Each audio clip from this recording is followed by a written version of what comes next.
On wakeupcalldt.com, your one-stop sports shop, and on mixlr.com/wakeupcalldt. Proud to be hanging out with you every Monday through Friday from 9 a.m. to 11 a.m. Eastern Time, where sports meets that thing called life. We're a few minutes behind this morning because PJ and I were talking off the air with MT, and that's just how life is sometimes. So we're having a good time speaking with you here today. So happy to be here with you inside of the Cafe Kubal Studios. Can I just take a minute to tell you that I'm honored that I get to wake up every single day of my life and I get to do what I love.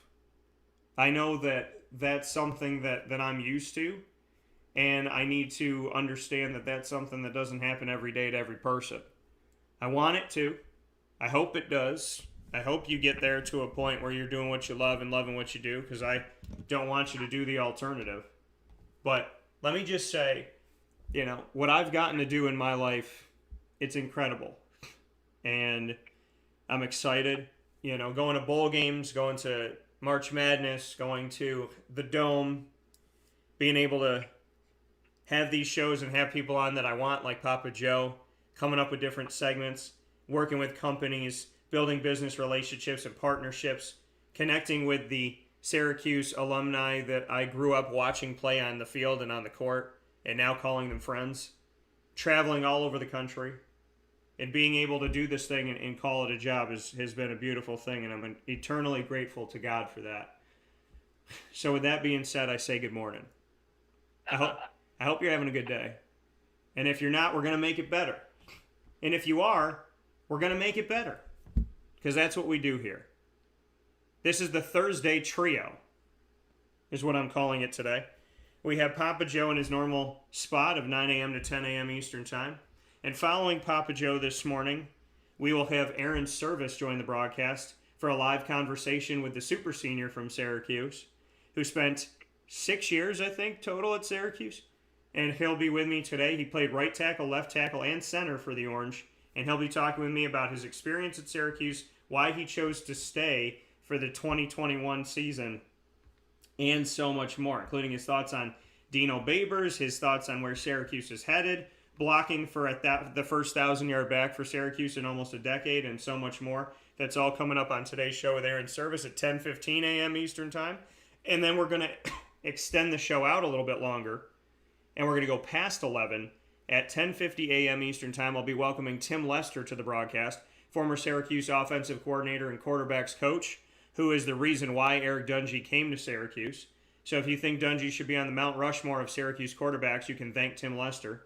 Lester went back to his alma mater and has been there for the last 5 years, and that is Western Michigan, where I believe he threw for over 11,000 yards as a quarterback himself, 87 touchdowns, 49 interceptions, and he's back there in his 5th year as a head coach. They went 6-6 in his first year, and they've had a winning record ever since, and he's going to his 3rd bowl game in 5 years at Western Michigan, and that game is the Quick Lane Bowl that's going to be played coming up here against Nevada on Monday, December 27th. So he'll be joining us ahead of that today at 10:50 a.m. Eastern Time, and I'm excited to have him on the show. So a lot of great stuff coming up, a lot of great people to talk to, and a lot of people that I've known for a long time. So with that being said, the first person that we have today is Papa Joe. And last week, we done broke the internet, giving you 43 bowl predictions, and I'm coming here this morning saying, I'm doing pretty good, and thanks to Army's last-second 40-yard field goal,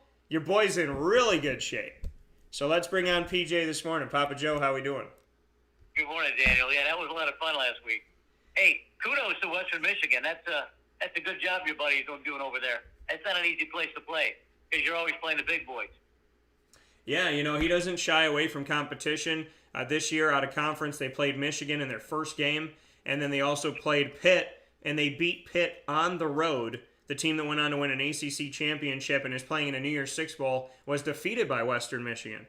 So big old props to my guy Tim Lester for all the work he's doing and for pushing his team the way that he does. And, he's a Midwest guy, and he's out there in the Midwest recruiting and doing his thing and finding the right people. So I love it. I'm excited to talk with him in just a little bit. And you're right, it's not an easy job, and he's to have a winning record every season except for one, and that season was 500. He has not had a losing season at Western Michigan. So I give him a lot of credit, a lot of props. PJ Fleck was there right before he was, and Fleck went to 3 bowl games in 4 years and won one of them. And now he's going to his 3rd bowl game in 4 years trying to win one of them. So if people respect PJ Fleck, well, he's right there paralleling him right now. And if he wins this bowl game, the Quick Lane Bowl, it'll only be the 2nd bowl game ever won by Western Michigan, who's been to 10 bowl games in 60 years. So that would be a huge, huge thing for him and a feather in his cap. So hopefully he gets it. Good. We're, well, before we get into football, we're having my little godchild come over this morning. Not my godchild, my little grandchild is coming over this morning. And this afternoon, her and MT are going to be baking cookies. And we're going to ice the cookies, and then she's going to shake the little nonpareils all over the cookies. So this afternoon, we're going to have a lot of fun with that. Yeah, no, and I'm excited for that. You know, my mom and I just got to do that ourselves, and we did it with my grandmother's old recipes, which was really cool. And so, you know, I love that stuff, and it means the world to me. So I'm very excited that you get to do that. I know that you're an icing king, somewhat of an icing connoisseur. Yes. I can't stand. So MT brings over a big old plate, actually, I don't know what it is. It's a broiling plate, I guess. And she sticks it in front of me, and all the cookies are all lined up there, and the frosting is in a little bowl. The nonpareils are all lined up. This is what I did every year now before Lily comes. Now Lily's going to be taking over the job, too. I'm not sure where all the frosting is going to wind up. It'll probably wind up on me a little bit with her doing the frosting, but we'll see what happens with that. We'll have a lot of fun with it. Hey, if you just clean it up, that's all. It's not a big deal. You know, and that's the thing too is, you know, and I love it. I woke up the next morning and I had pink icing underneath my fingernail, and so I love it. I love doing it, and we did chocolate loaf, which is something that my grandma always made for me. So we got to make that, which was really cool. And of course, I was taste testing all the way through. So you got to do quality control, PJ. Oh, that's right. That's right. So Papa Joe here with us this morning. We got 3 topics to talk about with PJ. Early signing period, which was on my grandmother's birthday of December 15th, as well as our conversation on the bowl season thus far and what we're looking forward to. And, of course, the state of the Jaguars who fired Urban Meyer and did it right before him and I got on. Oh, my goodness, our poor Jaguars. Yeah, so firing him and then seeing where they're ending up right now. However, the Jaguars did bring back Raquel Armstead, my guy that I covered at Temple at running back. So I did a big welcome home post for him yesterday. So I'm happy to have him back. So that's true. That is, I noticed they made a couple of roster moves and get rid of Carlos Hyde, someone else too. I got to pull that up. The Jags news. They didn't look too bad against Houston. I was pretty upset that they lost, obviously, but it's the same old thing, you know. I mean, Houston's first drive was 8 minutes and 21 seconds.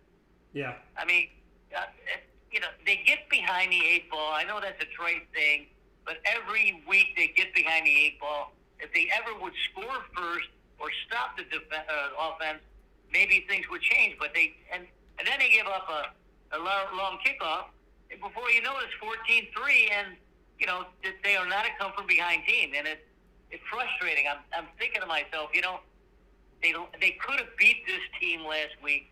They could have won a couple more games. Yeah. The way we talk about it, and I was just so frustrated. But you know, they had a little chippy attitude. I like that. They had a spring in their step. They were excited. They played hard. They weren't holding their heads. Urban, the liar, and the Meyer is not there anymore, and they really did have a little spring in their step. Sure, they could have won the game if they played a little bit better, but the offense just can't score any points. And then I don't know what to say. I mean, we've researched it and we've gone over every little tidbit that they cover, and they just are not scoring points. Now, I think that who's the offensive coordinator? Not the offensive coordinator, but I think. Give me a minute here.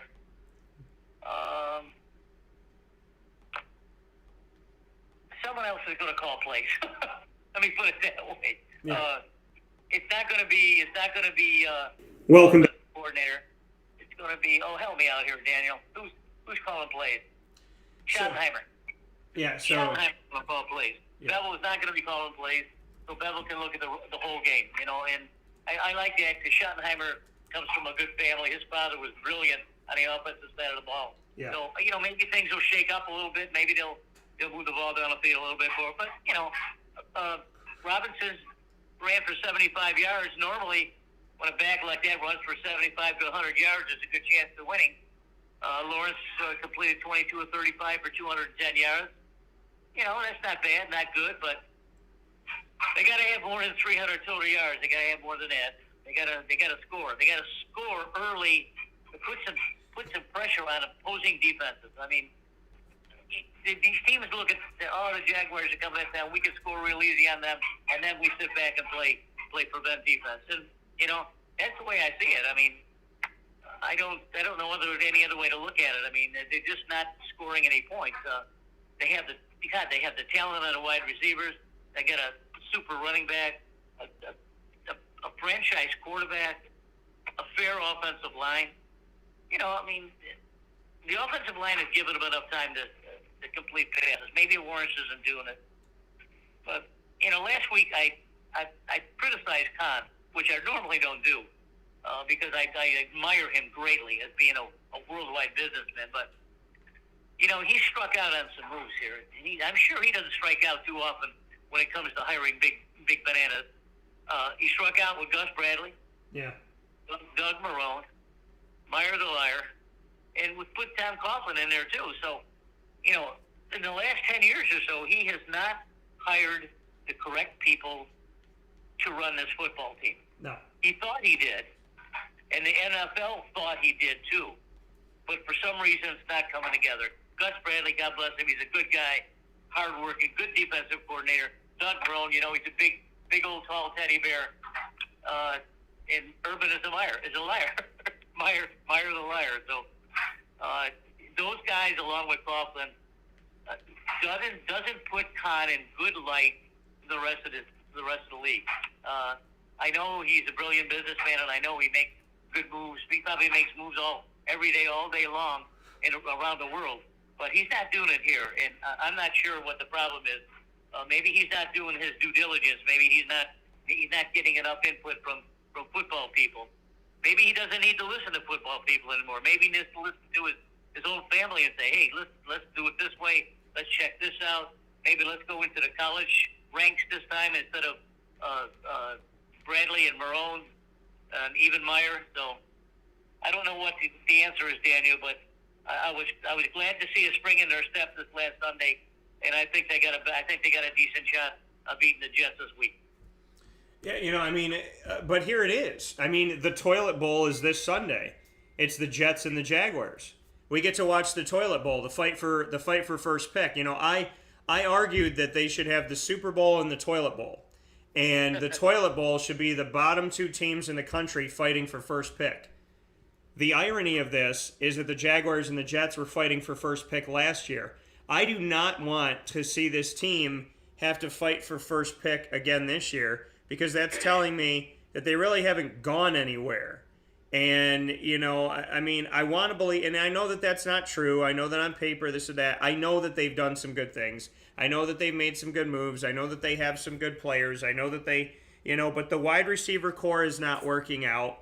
And, the defensive structure it works. It really doesn't work that. It does and it doesn't. And so, I think for me, I want to see somebody who's going to come in there, who's going to lead this defense consistently. I want to see somebody who is going to, they got guys, notable names that are on this coaching staff.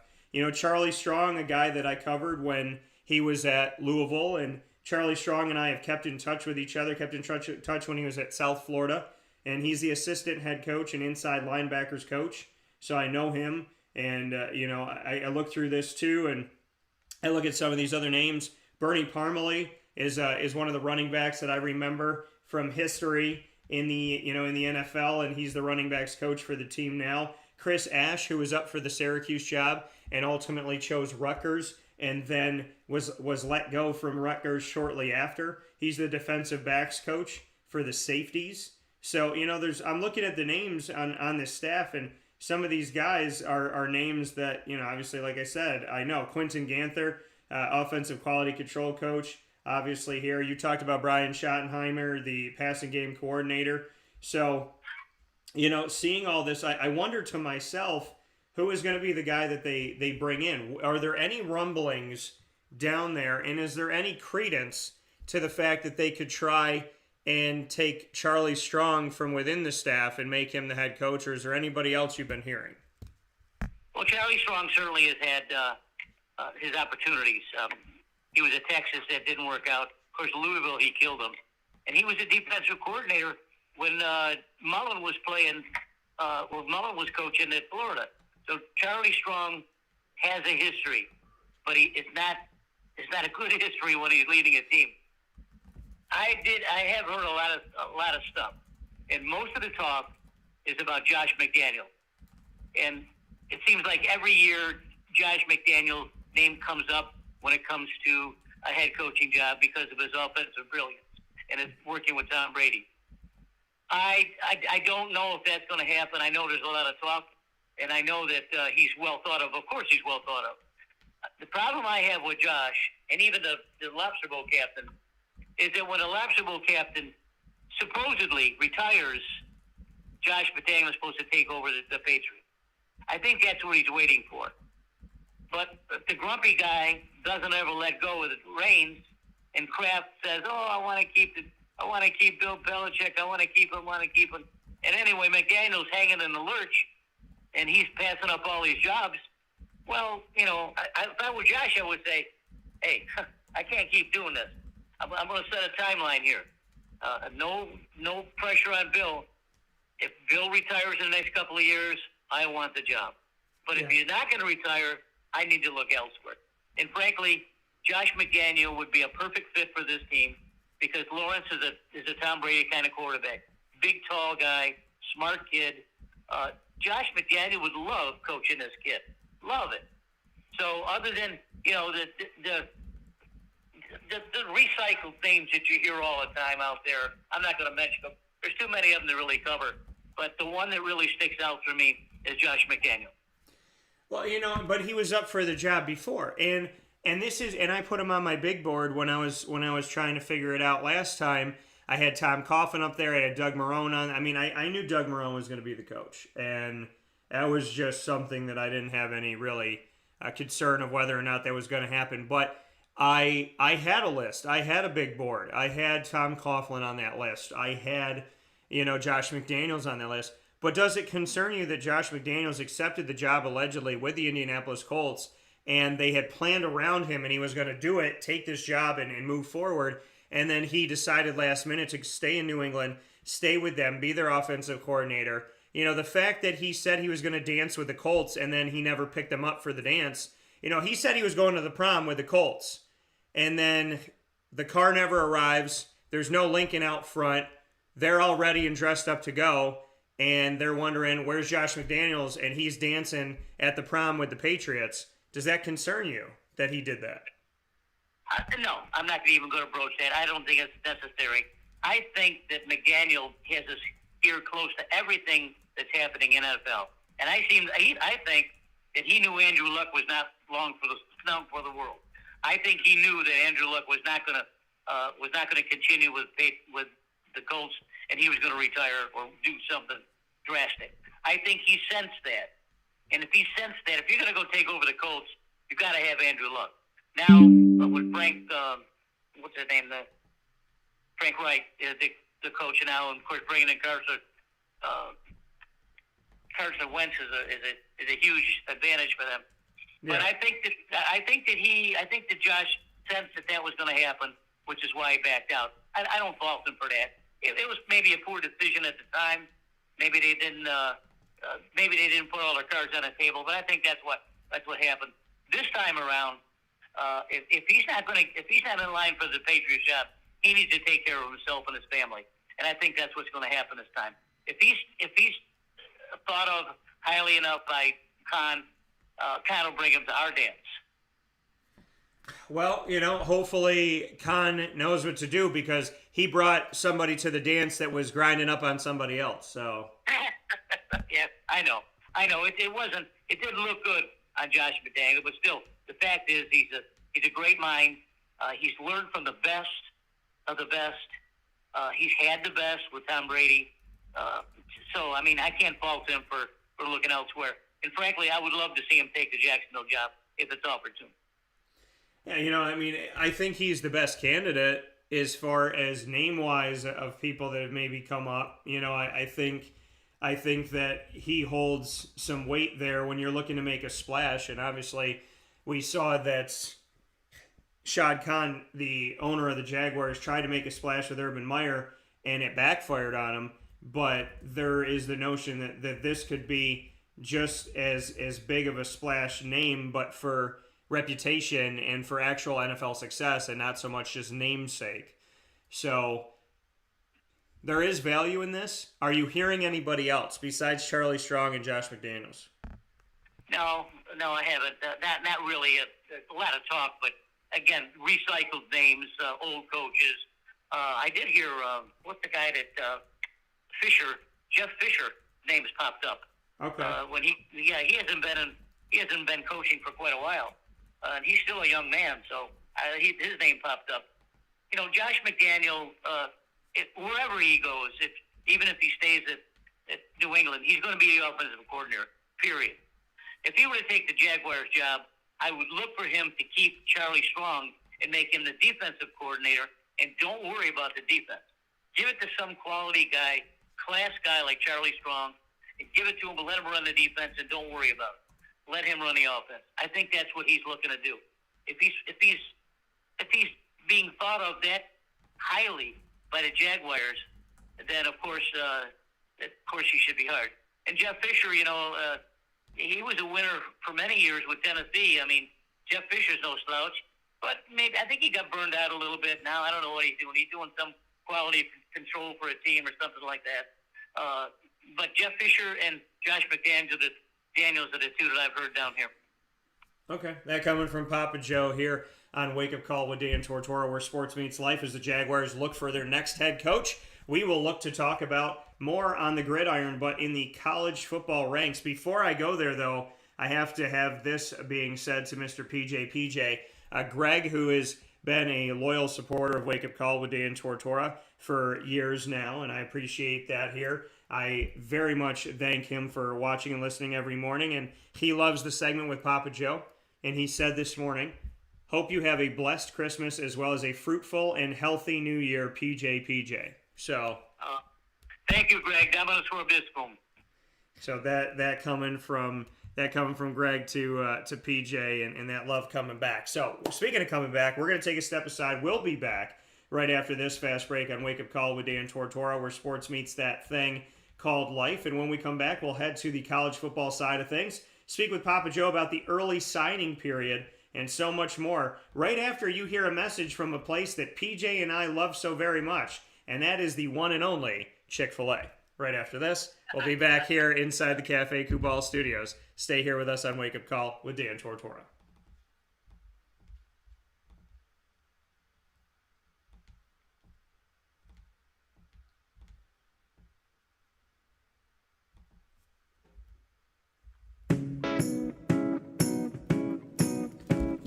In these unique times, there are those in our community that give us a sense of normalcy and positivity. Pizza Man on 50 Oswego Street in Baldwinsville has been here for you for over 35 years and is here now.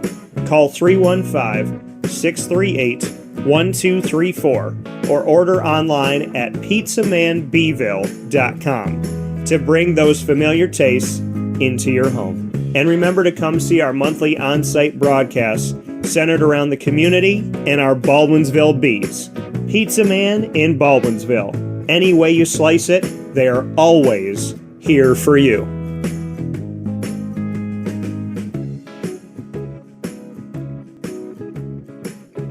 This is Jimmer Sikowski, owner-operator of Chick-fil-A Cicero, 7916 Brewerton Road in Cicero, right in front of the Home Depot.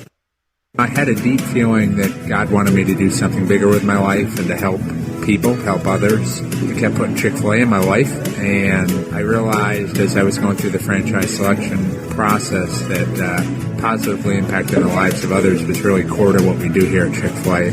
First of all, it starts with the food. The food is brought in fresh daily. We bring in local produce. We prepare to order in the kitchen. We hand bread our chicken. We hand spin our milkshakes. It's great food. It doesn't taste like fast food.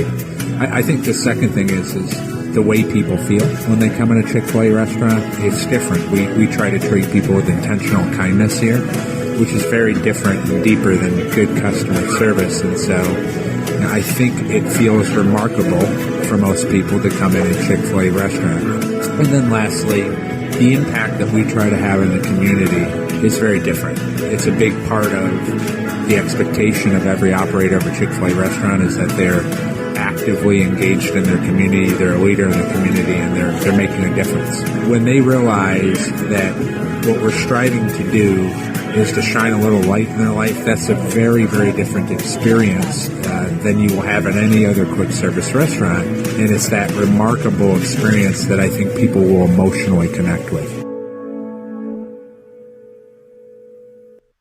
I'm George Townsend of Honda City with some good advice when buying a new car. The true cost of owning a new car is determined by the appraised value when you trade it. No vehicle appraises higher than a Honda. Next, look for low APRs and deep discounts. You also want low maintenance costs and great fuel economy. That's why my advice to you is to buy a new Honda. Looking pre-owned, visit our Honda Certified Used Car Center. Honda City, 7140 Henry Clay Boulevard, Liverpool, or HondaCity-CNY.com. It would be a pity if you don't shop at Honda City. Our corporate purpose at Chick-fil-A is to glorify God by being faithful stewards of all that's entrusted to us and to positively influence all those who come in contact with Chick-fil-A. And what became increasingly clear from our success in Cicero is that people love Chick-fil-A. And also I think we recognized that, we had a great opportunity to grow the brand and grow our platform. I felt incredibly grateful when I was selected to be a Chick-fil-A operator. I think what it's meant for me, what I've come to realize on a very deep level is that this is a calling for me. It's not a career. It's not a job. The Lord called me to be a Chick-fil-A operator and to use these restaurants to glorify Him and to positively influence other people. I'm blessed. I'm very blessed. Head to Chick-fil-A Clay on 3974 State Route 31 in Liverpool, New York.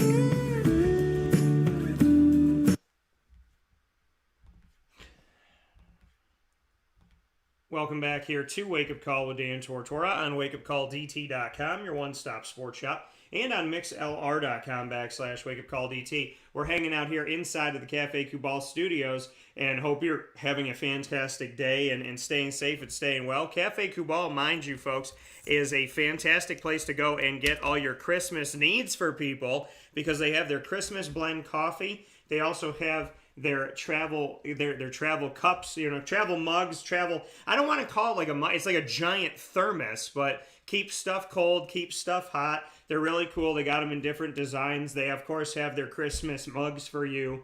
And they have their Christmas boxes, which are some really creative ways to put a bunch of different things together that they offer there at Cafe Cubal. So make sure you head out there today to 401 South Salina Street, as well as 3501 James Street in Syracuse. You can go inside of Golisano's Children's Hospital in downtown Syracuse. And, of course, you can find them on the corner of Route 11 and Taft Road at Sweetheart Corners, which PJ and I know very well. And that is right there for you in their drive-thru location.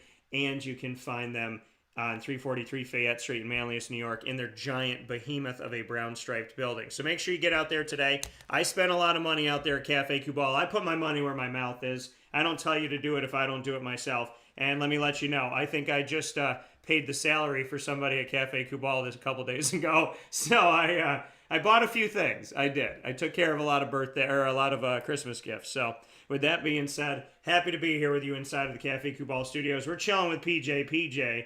And we have more to talk about on the gridiron. We're talking about the Jaguars, and just to give you a little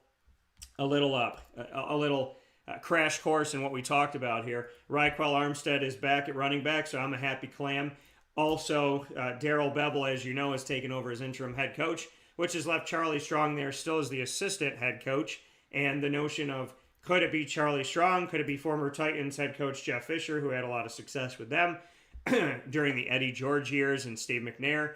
Or could we be looking at Josh McDaniels, a name that's come up before when the Jaguars had a head coaching vacancy, came up with the Doug Marrone time? So we talked about all of that and addressed some of those things, and also spoke on Urban Meyer a little bit. So with that being said, we're heading off to the college football side of things and the early signing period. We've seen that teams are making some moves and doing some things to try and prepare themselves for a brighter future, PJ. And so what were your takeaways from the early signing period? Because I know that not just with Florida, but in general, you always got your ear to the ground when it comes to signing day. Oh, yeah, I love signing day. I follow recruiting every single day. And nothing really surprises me this year. Although I do have to say that Texas A&M landing the number one recruiting class surprised me a little bit. But Jimbo Fisher, that's his forte. His forte is recruiting, and he's a good old boy, and he's done it at Texas A&M. It really surprised me. He's got 5 5-stars that he's signed and 19 4-stars. So, and they're just a little bit ahead of Alabama's second, Georgia's third, Ohio State's fourth, and Texas's fifth. You know, these are the heavy guys that wind up every year at the very top. Got Penn State, Notre Dame, North Carolina, Michigan, and Oklahoma round out the top 10. Alabama's got 3 5-stars and 19 4-stars. Georgia has 5 stars, 5 5-stars, and 14 4-stars. You know, it's serious stuff here. Serious stuff. Now, of course, getting to my Gators, they did do a good job. Billy Napier came in under I thought he was going to be on the schneid, the way the boomer talks, but he made a rally. He made a good rally. There were 6 commitments, 6 kids that decommitted when Dan Mullen left. You know, and they only had 16 commits to begin with, so that puts you down, really down. Yeah. So, but he signed the best safety in the country, which is a huge win. Kamari Wilson from IMG Academy in Bradenton. IMG, of course, could be another college. Yeah. The way they send their kids out. Florida has 10 signees, 1 5-star, 8 4-stars, and 1 3-star, something like that. But they did a good. This is a quality group.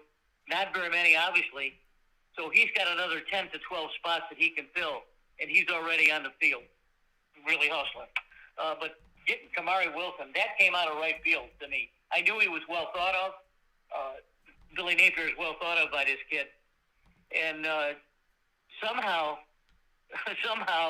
Billy Napier, he's got to be a salesman too. You know, all these guys got to be salesmen. Somehow he got this kid to come to Florida, which I'm thrilled about. There's a lot of quality in Florida's signing class, just not there very many, and he's going to be looking to add some. So I'm very pleased with that. Now the rest of the guys, you know, they're just tough. They're tough to recruit against. It's impossible to get around Nick Saban. Every year these guys knock heads with Nick Saban throughout the South. Maybe not the Midwest or the East or West or anything like that. But with Texas A&M now joining the SEC, the quality of this conference goes absolutely through the roof. I mean, it's crazy how strong this conference is going to be. Oklahoma lost their coach, lost a couple commits that are going with Lincoln Riley at USC, and they're still number 10 with 16 commits, 13 4-stars and 3 3-stars. So you knock heads with Nick Saban, and now you're knocking heads with Jimbo and then Kirby Smart and the rest of these guys. The top 3 schools are SEC schools, and that's probably not going to change in the near future. Yeah, you know, and that's the thing. But you look at Texas A&M, like you said, you know, putting together the class that they did and just being above everybody. That's the Jimbo Fisher effect. I mean, Jimbo, for a long time, when Bobby Bowden was still the head coach, may he rest in peace, when Bobby B was the head coach, they were saying, Jimbo was the guy that was recruiting. I mean, he was the guy that was out there doing it. And, he was such a big part of it. So Jimbo was recruiting the success that helped the Florida State, win the last ever BCS national championship, and which I think was 2013. And then, from there, we see what he's been able to do at Texas A&M. I mean, Jimbo, listen, nobody can out-talk Jimbo except for Jimbo. I tell you, I'm so happy to be here. I'm so happy. Jameis Winston, he is one of those people that I just love. He's the only person that I've ever seen interrupt himself. And so I think that Jimbo, in my opinion, I like Jimbo. I like being around Jimbo. And, my buddy Evan, he loves Jimbo. And, big Florida State fan, went to Florida State. And so I've gotten to talk to Jimbo off the air. I've got to talk to Jimbo on the air. And I'm a fan. So I'm not surprised that Jimbo's doing what he's doing with Texas A&M. I'm surprised they beat Alabama. But, he's a very strong coach who has the ability to recruit very well. And I am elated in what he's doing. But I want to caution him because, not caution him, just kind of remind him you're in the SEC. So if you have the number 1 recruiting class and you just beat Alabama, the notion and the reality is that people are now expecting you to be flawless. And they may have an expectation that you should win every game, beat Alabama every year, win a national championship, have the number 1 recruiting class for the rest of your life. Because in the SEC, once you do something right, they expect you to never be wrong ever, ever, ever, ever, ever again.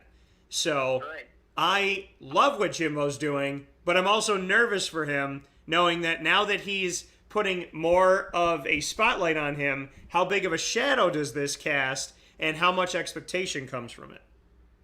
True. Alabama and Georgia send so many kids to the draft that they lose a lot of kids every year. Not you, I can't say lose a kid. The kids are eligible to go into the NFL draft. And the players are so good that they're drafted and drafted high, which necessitates Alabama and Georgia recruiting 25 to 30 kids every year. Now, we haven't seen that out of Texas A&M. I don't know much about the amount of kids that are being drafted from Texas A&M or the quality of kids. We probably will in the next couple of years, because if Jimbo can keep his torrid pace up, then he's going to stay right with Alabama and Georgia. Alabama and Georgia, they're so much the best on the field and off the field, and in recruiting and sending kids to the pros. They're very difficult to compete against. And I think, this is my own opinion, and I really shouldn't say this, but I'm a pundit, so I get to say it. I think Dan Mullen threw in the bucket because of this. I think it's so difficult to beat and try to stay with Alabama and Georgia. He says, screw it. He says, I can't do this anymore. I said, this is too much for me. The pressure's too much. I'm not winning now. I'm not coaching right. I'm not recruiting right. He didn't recruit worth a damn. He's got a few kids that he signed, but most of these kids are signed by Billy Napier. There's only 10 of them. So I think Dan just bit the bit. I just think he said, I can't do this anymore. And now I know how the rest of the coaches feel like in the SEC. But there's going to be some parity coming when Oklahoma and Texas meet there. I don't know how the rest of the country is going to deal with the SEC when Oklahoma and Texas A&M. I mean, Oklahoma and Texas join. I don't see how it's going to be a mini NFL. I mean, they're going to have the best teams every year. Maybe sans Oklahoma or Ohio State and Penn State, maybe Michigan State, things like that. It's a lot to talk about when you're dealing with Alabama and Georgia. It's difficult. I can't imagine what the rest of the coaches feel like when you have to go against these guys. Yeah, I think to me it's the rich getting richer. It's a conference getting more dominant, domineering, more of a overlord of college football. if you will. And I mean, if this was Game of Thrones, they would have all the dragons. And that's how I'm looking at it. I mean, Clemson, Ohio State, Michigan this year, Oregon at times in history. There's teams that Cincinnati's going to try and be at the forefront of the future of the Big 12 and obviously the American now. But there's not a lot of teams that are not in the SEC that you think of when you think about prowess. Auburn, if they go down for a year or two, they come back. Arkansas is better. You have Tennessee getting better with my guy Josh Heupel from UCF. You have Kentucky, that's a basketball school, being relevant in football these last few years. You have Alabama. You have LSU. You have the Lane train. You have Mississippi State. And you look at the coaches. Lane Kiffin, Mike Leach, Nick Saban. It's like, Jimbo Fisher. I mean, the list goes on and on and on and on and on. And the irony is, as Oklahoma and Texas get set for the SEC, they're both getting set having coaches early in their tenure or new coaches. And so I find this to be very interesting, but it's kind of a recycle. I think like if Sarkisian gets fired here, he's going to end up in another SEC school. And then if Mike Leach leaves here, he's going to be here. And if Jimbo leaves this, then he's going to show up in another SEC. I honestly think they're going to be trading coaches almost like you put a ball under a cup and you spin it around and you're trying to find where the ball is now. True. So I think that I think Lincoln Riley also came to the realization that, I don't know if I want to be in the SEC. I don't think I want to knock heads with these guys. I don't know if I have the best teams anymore at Oklahoma. I think I'm going to try something different.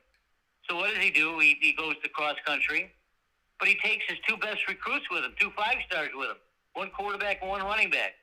So Lincoln Riley is another guy that a great coach, a young, good, really good young coach, who I think, along with Mullen, just doesn't want to knock heads with these guys.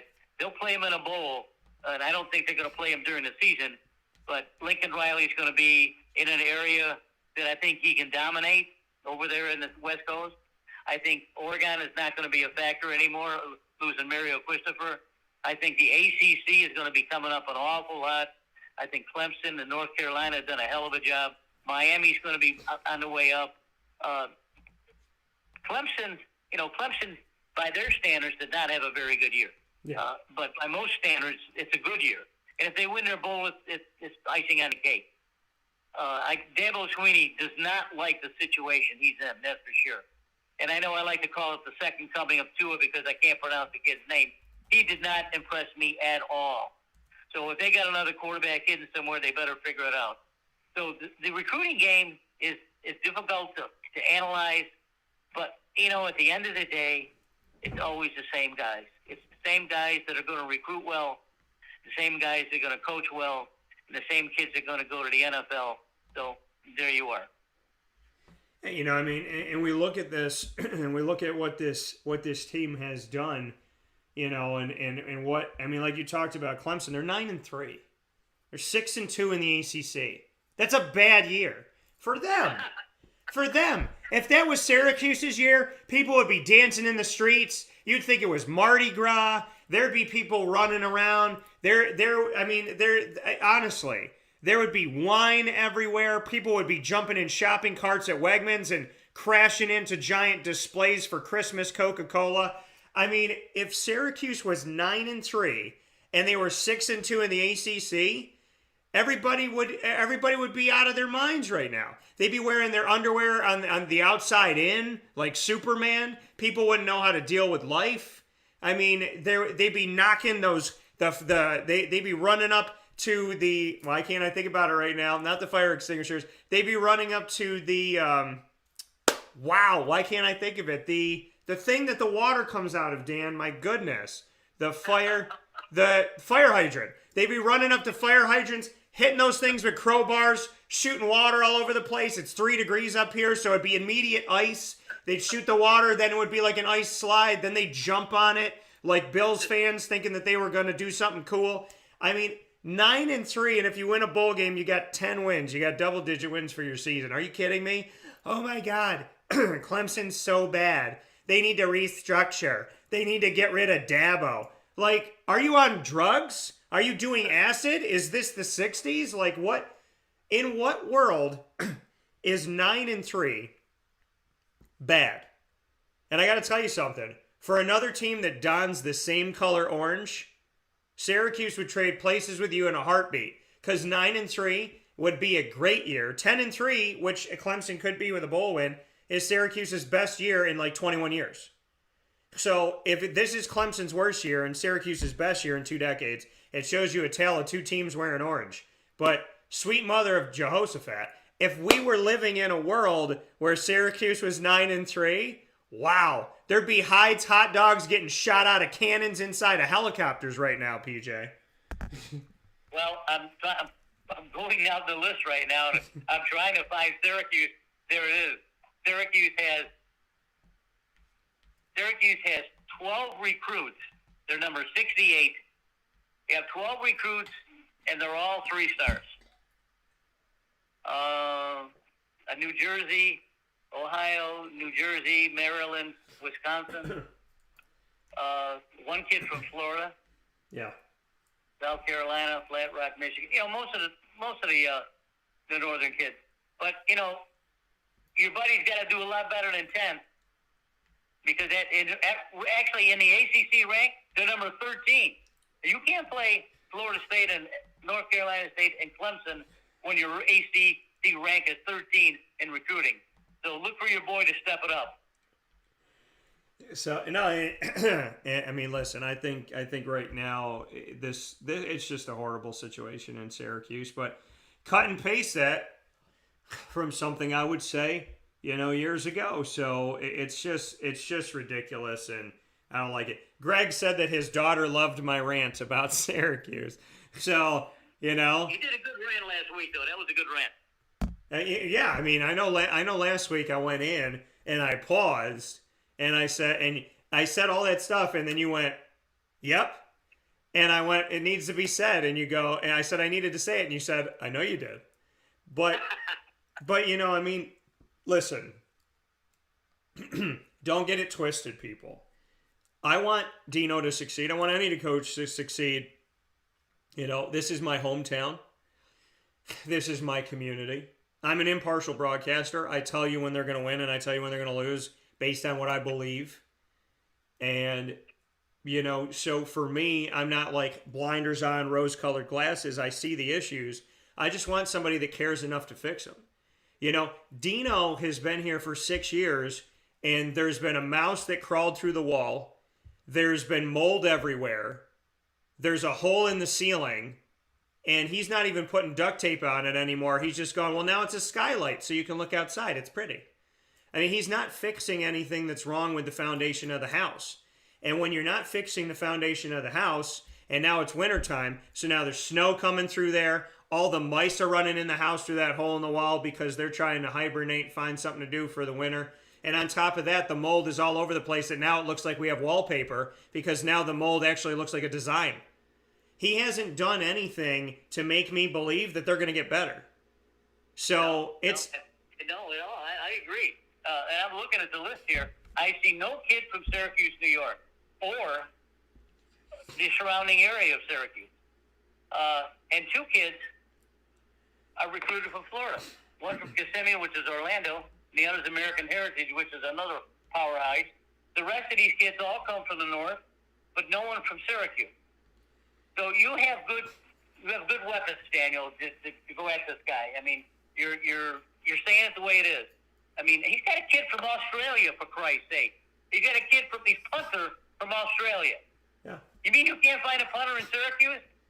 Well, and the funny thing is, the last punter that they found in Syracuse, Riley Dixon, is playing in the NFL right now. Okay. Well, he needs to listen to you, and maybe he'll listen to you and the rest of the recruits, or not the recruits, but the graduates who played there, and say, look at Dino. Look, you can field. Syracuse is a big city, and you got how many schools? There's 50 schools probably in a 30-mile radius, if more than that. You mean to tell me you can't come up with some 4-star players in 50 schools in a 30-mile radius? he's not doing his job, and he doesn't care. He must not care. I hate to say that because I don't even know the guy. I've never met him. But I mean, I'm reacting to what you're telling me. Yeah. And I see the proof here now. I see 12 kids that are recruited, signed. Most of them are all signed, and no one from Syracuse. So go figure, bud. Well, and I'm just going to put it to you like this.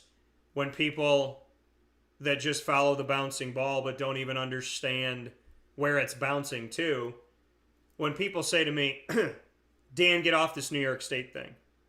These recruits are terrible. They suck. Nobody likes them. They're not going anywhere. Somebody had the audacity to say to me, tell me one person in the last 5 cycles that came from Syracuse. I was like, oh, honey, you better sit down and get your ma and pa's kettle corn ready, because I'm about to go ape shit on you know who and the what. So, I mean, my reality about this is, and I'm going to paint it with one kid, just one kid. Servais Dennis went to CBA. Servais Dennis played quarterback. Servais transitioned to, well, he played both sides. He transitioned to being a defensive player. Instead of being a slow safety, he became a fast linebacker. He put on 20-plus pounds, became a freak of an athlete, got recruited by Pat Narduzzi at a prep school, went to Pittsburgh, became the ACC linebacker of the week at the beginning of last season, has been extremely relevant to the point where when he's injured or he's out, people say repeatedly during a game, well, Pittsburgh's not doing that well because remember, Servais is not in there. Well, if Servais was in there, he would have done this. Well, if Servais was there, this would have happened. Well, Servais would have never let that happen. Then he was the one who poured the Gatorade on Pat Narduzzi the day that they won their first ever ACC championship game. And they're playing in a New Year's Six Bowl at the Chick-fil-A Peach Bowl, a reputable bowl who's used in rotation for the college football playoff that I will be down at on-site, on location, doing my coverage from. That's one kid from CBA down the road. Stevie Scott, his teammate, went to Indiana and set a single-season rookie rushing record as a true freshman of over 1,000 yards in Indiana history. He now holds the record. John Phillips from Boston College, who was on the show, blocked for 2 of the best running backs that Boston College has seen, Andre Williams and A.J. Dillon. A.J. Dillon, who he blocked for, is now playing for the Green Bay Packers. That's right. I don't know how many times people in the Aaron Donaldson, who went and played elsewhere. We got DJ Haynes, who's down in Florida right now. We got my guy, Daniel Booby Santiago, who's got a ton of offers, who went out to Arizona to play high school ball and got some looks and has looks from the Pac-12 and from Army and from Navy and from the Ivy League and from the Mountain West and so on and so forth. Syracuse is not only missing the boat, they're not even in the water. So the reality to me is, if you want to sit here and tell me that there's not one kid, because idiots speak idiocy. Irrational people are irrational. People who follow what they're told to follow don't even know why they're following it anymore. I didn't say take 85 kids from Syracuse, New York. They don't take 85 kids from Florida, you morons. And I didn't say take Mike Washington over Sean Tucker. All I said was, when Sean Tucker's done, maybe you should have Mike Washington from CNS, who now has 4 years of eligibility and is in the transfer portal from right down the road from Syracuse. I did not say that you have to take the entire roster from Syracuse. I said to take a few people. If you can't find 5 kids in the entire state of New York, you're a moron. Because Rutgers can find them, Indiana can find them, Pittsburgh can find them, UConn can find them, Boston College can find them, Colorado State can find them. Friggin' Nick Saban came up here from Alabama and he found one. Don't tell me that you can't make a 16th of your team come from the state of New York, a 20th of your team come from the state of New York. You can't find a punter, a long snapper, an extra offensive lineman. Mackie McPherson blocked for 3,000-yard backs at Syracuse. Where did he come from? Syracuse. Who was he the grandson of? Coach Mack. What did Coach Mack do? Coach locally, recruit locally. What did Ben Schwartzwalder do? Where did Ernie Davis play? Elmira. You absolute imbeciles. Stop telling me that there's no talent here. I did not say only recruit Syracuse. I said recruit Syracuse. Think about Syracuse. I'm not going to give any credence to a bunch of people that don't have a brain to save their lives. That the people that have argued with me collectively cannot have the brain of a Tyrannosaurus Rex, which is the size of a small peanut. I'm not going to fight with those people. But what I am going to do is I'm going to look into the camera and say, Dino Babers, I'm from here. I grew up here. I built my business here. I know more recruits than you even know the names of. I know the kids. I know their coaches. I know this community. I've built business relationships, personal relationships. This community is in my fabric, and I am in the fabric of the quilt of this community. If you want to keep your job, you should probably get my phone number. That's what I'm going to say. Good job again. That's good, Dan. I mean, you're telling it the way it is. I mean, and certainly I realized that what you're talking about is true. I don't understand what his reasoning is. Maybe he has a different game plan. There has to be some big old boys that are 6'3" and 300 pounds that can play for Syracuse that don't have to go to another. They don't have to go out of state. I mean, if you're a good football player and you want to stay local, then you're begging for Syracuse to give you an offer because they're going to grab it right away. That's what kids do at Florida and Florida State and Miami. Some of them, half of them, don't even care who the coach is. Yeah. They want to go there. You want to go to Florida. You want to go live in the swamp. You want to go to Florida State and look at all those national championships and play for Mike Norvell. The kids should be able to say the same thing at Syracuse. I want to go there. I want to stay home. I want to be able to drive to my home and go to football practice and study and graduate. I want to stay home. You mean you can't find any kids like that? Yeah, and Greg just said, got one of the best high school kickers in the nation right down the street from where I'm listening. No offer from Syracuse. And the thing that hit me, and I'll say it again, but the thing, I thought Dino and his staff didn't go to any games. I thought they didn't care. I thought they didn't recruit the state of New York. And when Dino Babers stood in front of a podium last week on my grandmother's birthday, no less, December 15th, and said, I have not gone to a local game this year. Not one. And the sectional championships were played in the Dome, and the state championships were played in the Dome. All he had to do to see some of the best players was to go to the place where he allegedly coaches. Sire Torrance, who he's recruiting as a wide receiver from CBA down the road, a school he's missed on 1,000 people from, and obviously I'm embellishing there. He's missed on a bunch of people, not 1,000, but he's missed on a bunch.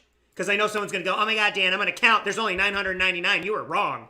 But here's the thing. Sire Torrance is your recruit. And you didn't even go see him play. He's 4 minutes down the road at CBA.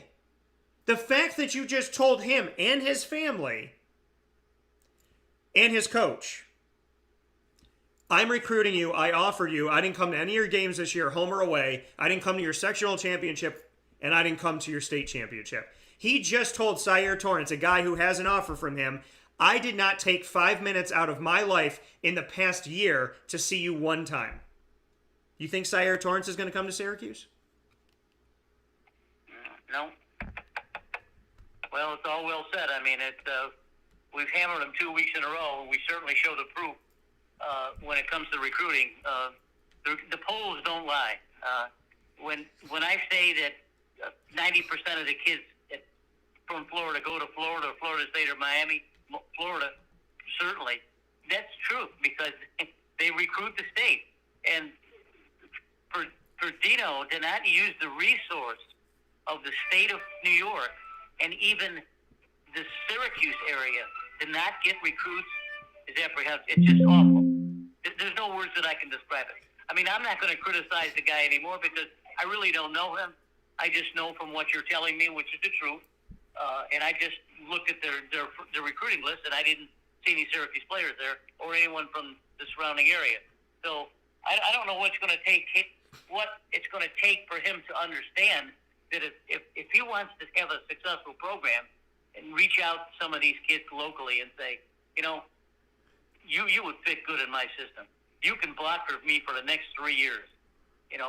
Even though you've got, maybe you can figure this out. Maybe you can find this out. The teams that played in a championship that you mentioned last week. Yeah. I wish you could find out from the coaches or anyone where the good kids are going to be going to school. Obviously, none of them are going to Syracuse, that's for sure. Yeah. But if you find 30 or 35 kids and show the man, say, listen, these kids played in our stadium, and these kids are going to this school, not your school. That may wake them up, Daniel. Well, I mean, how would you feel to say the only game that this kid will ever play in your stadium is not for you? Yeah. And the thing is, again, and I know people's arguments before they even have them.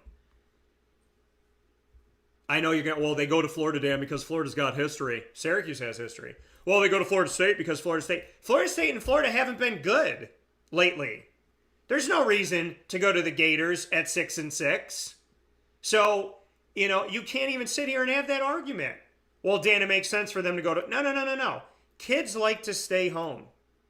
You have to understand, kids that grew up in Syracuse, grew up in Rochester, grew up in Buffalo, grew up in Utica, grew up in St. Lawrence, grew up in the Adirondacks, grew up in Schenectady, grew up in Albany, grew up in New York City, they grew up wearing orange and blue for Syracuse. They want to play for you. If Syracuse, if the state of New York ever had a 4 or 5 star player by whatever notion they become a 4 or 5 star, that's how you get a 4 or 5 star to come to Syracuse. You have somebody from here because it's going to be the hardest thing in the world for them to say no to Syracuse. And that's reality for me. If I was playing football and I was D1 and I got recruited by Alabama, Florida State, Oklahoma, Ohio State, Texas, and Syracuse, 99% of me would want to come to Syracuse, and I would consider some other places and look at some other things, and I obviously have to look at the coaching staff and consistency and whatnot, but how do you say no? So that's reality for me. We're not saying the whole team. We're not saying every player. We're not saying whatever, this, that, and the other. But if you want to know what success looks like recruiting in the Northeast and recruiting your backyard, look at Steve Adazio. Because I don't think a lot of people think that the state of Massachusetts have a ton of talent, yet 80% of his roster was from there and from the Northeast. Right. So, and he went to a bowl game every single year that Dino didn't. So, hi. Let's talk about reality and let's speak in factual terms. And let's stop pushing the statements that people made out of their behind years ago that you just follow because that's just what you know how to do. You're a sheep, you're not a shepherd. And that's reality to me. So, and I'm going to stick up for these kids. I don't care where they play. Good job. I love these kids. You said it again 2 weeks in a row. You said it, and I understand where you're coming from too. It's a good show this week because it's the same theme that you ended on last week. So maybe people will respond to it, hearing it 2 weeks in a row. Hopefully. And the final note here is PJ and I got to get the overall tallies, but the bowls so far, we did our 43 bowl prediction last week. I don't know if anybody else in America did that, but we did. And if anybody else in America did it, they don't have a Papa Joe. So, just saying.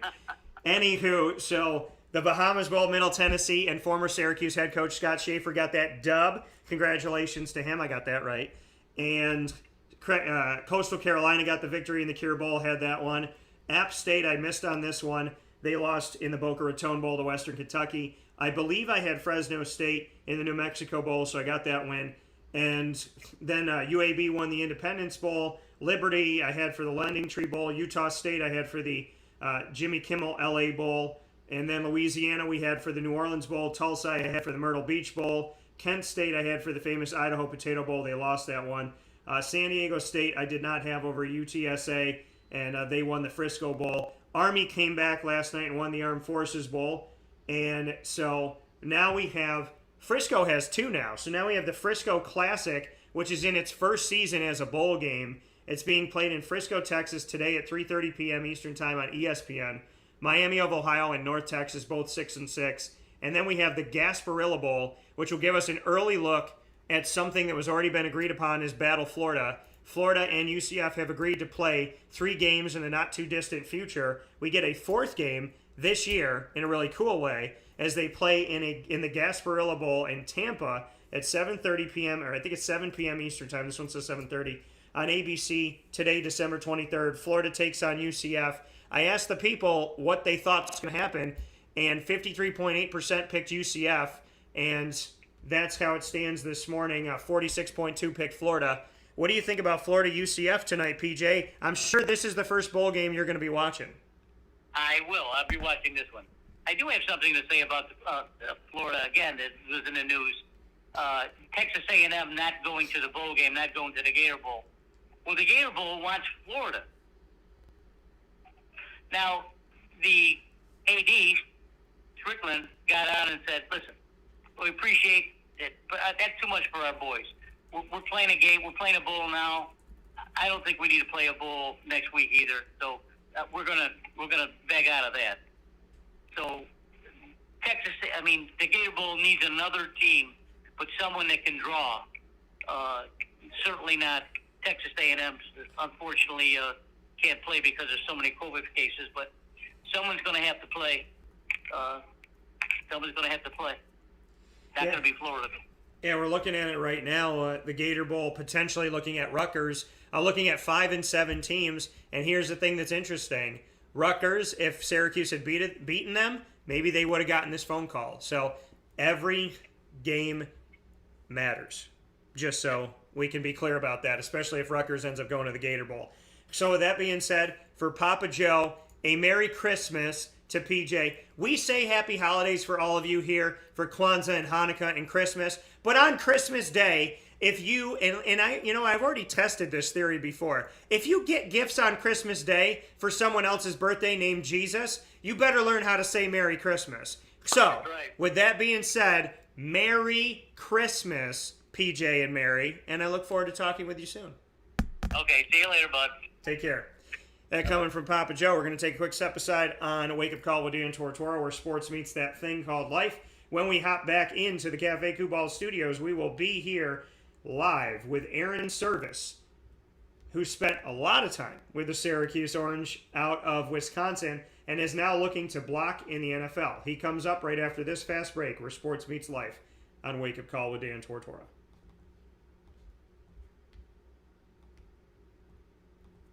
Carvel DeWitt, it's what happy tastes like. Do you know why? Because we make ice cream. Creamy, rich, flavorful ice cream. Not yogurt or iced milk like some of our competitors. Ice cream.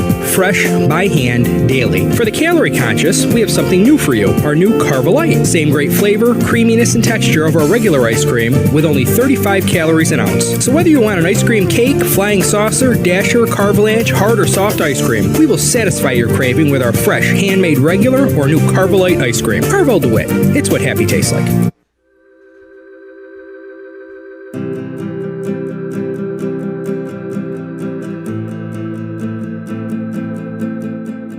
Cafe Kubal offers same-day local delivery of our products, offering no delivery charge for Onondaga County. Shop cafekubal.com for fresh roasted coffee beans, cold brew, travel mugs, and all your essential Cafe Kubal needs. Cafe Kubal, coffee for the soul.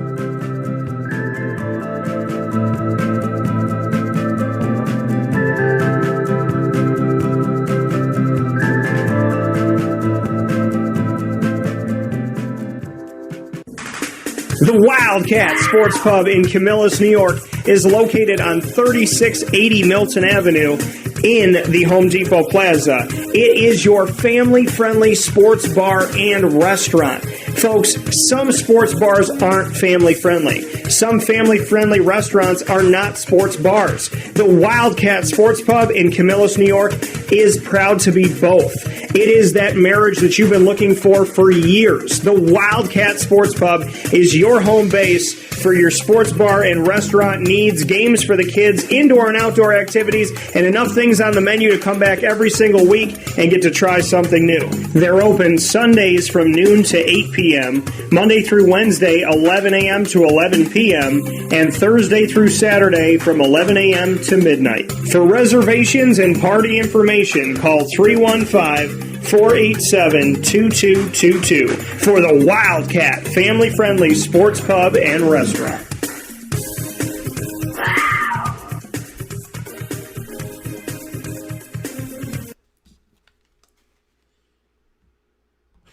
Welcome back here to Wake Up Call with Dan Tortora on wakeupcalldt.com, your one-stop sports shop, and on mixlr.com/wakeupcalldt. Proud to be here with you on Wake Up Call with Dan Tortora inside of the Cafe Kubal studios. We're also here on Facebook Live on Facebook.com/LiveNowDT, on Facebook.com/WakeUpCallDT, and on YouTube.com/WakeUpCallDT. I am honored and very privileged to have this gentleman here on the show with me. We've known each other for a very long time. I want to say it's like at least 7 years now, since he was at Syracuse getting a doctorate on top of a doctorate. So Airon Servais got to spend an extra season with the Orange due to the COVID year. One of the positive things that came out of the COVID year, and very happy to have him here on the show. Syracuse Orange offensive line alum. He played right tackle, left tackle, and center, and he is a 2022 NFL draft prospect, and he is also someone that I consider a friend through the process of recruitment and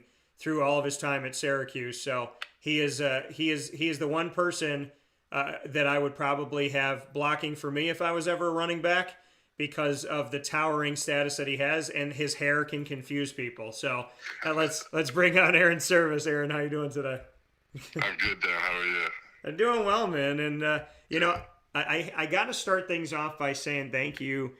That's one of the days when Syracuse had changed the interview times, and my show ends at 11, and so they had changed the time. They didn't really tell anybody. I'm rushing to get there. They told us last minute, and as I'm rushing to get there, you decided to. I had you on my list to interview, and you're standing outside, and I'm thinking in my head, they didn't even tell us where to go. And I'm walking to the field, and then I hear somebody yell my name, and I turn around, and you said, "You're lucky it's you." Because if it was anybody else, I wouldn't have waited.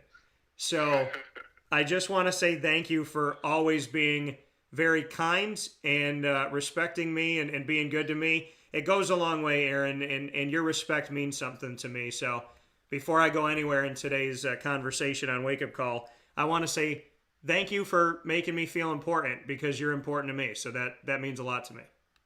Yeah, of course, man. Of course. So Mr. Servais here has played almost everywhere on the offensive line at Syracuse, right tackle, left tackle, center. Looking back on your career, what can you say about having to be a Swiss Army knife of sorts on the offensive line? Man, I mean, it all kind of happened by accident, really. I mean, I came in as a tackle, and during my time as a redshirt, I made the transition over to center. And then I played that for a few years, and then after that, I went back to tackle for a little bit. I flip-flopped between the left and the right side. Really, I just wanted to do everything I could to be on the field. The goal for our coaches, for the offensive line, is to put the best five up front, and I felt like I was in that group consistently every year. It didn't matter what position it was. I was going to make the field, so I really prided myself on being able to be available for my teammates and my coaches, and to be able to play every week. Yeah, and for you to have to do that, like you said, kind of happened by accident. Injuries that happen, guys that are coming up, maybe they're not ready and whatnot. Did you ever get frustrated, or, like the fact that you couldn't really get comfortable in a position, or have you kind of trained yourself to a point where you're comfortable wherever they put you? It can get frustrating a little bit, but I think for the most part, I'm pretty comfortable wherever they wanted to put me. When I first got here, those first couple of years, I did a lot of film work with Sam Heckel and some of the different GAs that we had early on with Mackey and Tim McAuliffe. Spent a lot of time in the film room just learning the game plans and learning the schemes. Not only at just the center position all the way back then, but at the tackle position, at the guard position as well. So, from a mental standpoint, I felt comfortable shifting around a lot. And then, I'm lucky enough to have some attributes like my height and my strength that allow me to move around as well. So all that stuff, plays a role. And, I felt comfortable being able to make those switches. Speaking here with Airon Servais, a Syracuse Orange offensive line alum, just finished up his time at Syracuse and heading on to the 2022 NFL Draft. A lot of stuff to unpack. Hindsight 2020, your decision to come to Syracuse, now looking back on it a bunch of years later, did you make the right decision? Absolutely, I did, for sure. I mean, to finish my career on the 1-10 season, it just wouldn't have felt right. It wouldn't have felt right to go out that way. But I was able to come back. Some of us guys were able to come back and fight for that last year. And I think fight is certainly what we did. We didn't reach all our goals. We really wanted to make a bowl game, and we were unable to make that happen.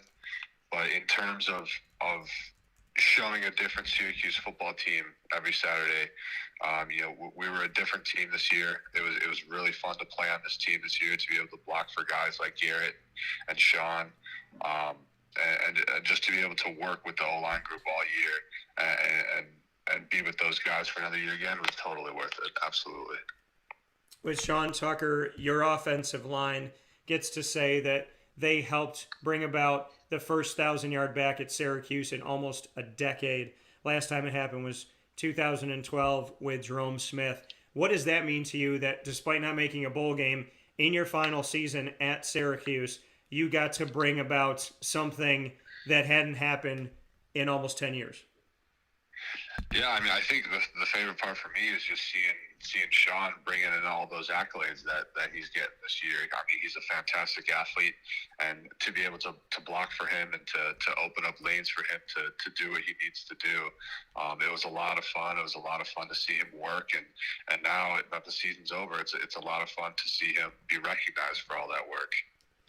And does he give you guys credit? I mean, does he kind of talk to you about that? Because I know that, when Jerome Smith was having all the success, he got asked to go up to the podium to speak after a game, and he stood there and he asked all the linemen to come up, and they stood behind him, and the whole time that he spoke and answered questions, they were behind him like a wall. So do you feel that Sean has thanked you guys? Is there that relationship between the offensive line and him? Yeah, absolutely there is, and I think you can see that in some of Sean's interviews. He's not a man of many words, but he is always sure to thank his O-line out front for helping him do what he does. But yeah, he definitely gives the O-line some love, and it was an honor to be able to block for him this past year. He said 2 years, but especially the past year. Yeah, and he told me that he does not want. He said after your last game, he said he does not want the number 44. He would not wear it if they gave it to him. He wants to build his own path. What do you think about that? Knowing the history of 44, what do you think about the fact that he has made the decision that even if it was offered, he doesn't want it? Yeah, I mean, I respect that a lot. I certainly respect a young guy wanting to make a name for himself and make his own path at SU here, whether it be with the 44 or without. That's an absolutely legendary number in the program. It's a storied jersey number, and he definitely sees that. And I don't think it's that he doesn't want to be involved with that. I just think he wants to write his own story. So I think it's really cool. I think it shows a lot of maturity from him. And I'm excited to see what he's able to do with that 34 jersey. People are freaking out that he's going to leave Syracuse after having all this success and go in the transfer portal. Are you nervous? No, I'm not nervous. I think he's got a good spot. I think we're really starting to build the offense around some of his talents. So I don't see him going anywhere. No. And when you look at this, Airon, I mean, you're moving on from Syracuse. There's eligibility-wise, not a ton of guys that have finished up their eligibility, but you got almost 20 in the transfer portal. we know that this portal allows you guys an opportunity to have immediate play somewhere else. You can leave if you don't like something. You can leave for any reason. You don't have to really seek, a waiver, and the coach can't tell you where you can and cannot play. What do you like or dislike about the transfer portal being on a team that is now going to have almost 20 open spots because of it?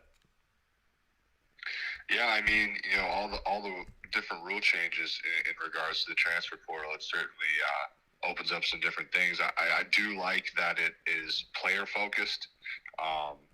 It's really meant for guys to be able to find an opportunity to play somewhere, and I really like that. In terms of how it's going to impact teams, I don't really know. I mean, we're going to see this year. I mean, like you said, we had a decent chunk of guys that are leaving this year. So it'll be interesting to see, what kind of effect that has, not going into spring ball as well as going into next year's season. So in terms of that, I don't know, but I do like that it is, player focused. It's really meant for, guys to be able to find an opportunity, which is great. That coming here from Airon Servais this morning on Wake Up Call with Dan Tortora, offensive line alum at Syracuse. You made the decision to come back for the 2021 season. I just spoke with Kingsley Jonathan this week about it. When you guys made that walk, the senior walk, and when you did that around around the outside of the field, you did it last year with no fans. Yeah. And I watched you walk across there in silence. It was eerie. It was maybe even more emotional because there was nobody there, and it was just quiet. When you made that walk last year, how confident were you that you were coming back, or were you 50-50? I remember talking to Kingsley. He said he was about 90% gone at that time. So where were you at when you walked last year? Yeah, I mean, so I had given it a lot of thought throughout the entire season, just because I knew the option was there. So I wanted to make sure I didn't take that option lightly.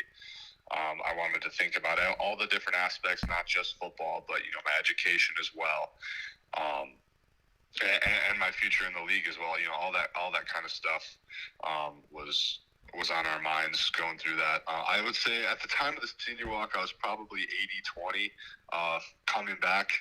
By then, I had a lot of conversations with family and stuff, and I pretty much knew that I wanted to come back, during that senior walk. But I also knew that there were guys in the senior walk that had decided that they weren't coming back. So, that was my class coming in. All those guys that came in 2016. So, at the very least, I wanted to take that walk with them, because it was going to be the last time I would have been able to do something like that with those guys. So. And when you took that walk and you were 80-20 that you were coming back, what made you 100%?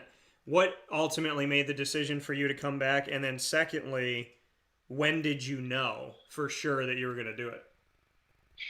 I mean, it made too much sense to come back. I mean, in terms of being able to finish my degree, to be able to come back and right the wrongs of that 2020 season, everything pointed towards me coming back to Syracuse. So by the time that I made a decision, it really seemed like a no-brainer, personally. So yeah, by the end, it wasn't at first, but after discussions and taking the time to look at all the aspects of what that decision means, it was the best for me.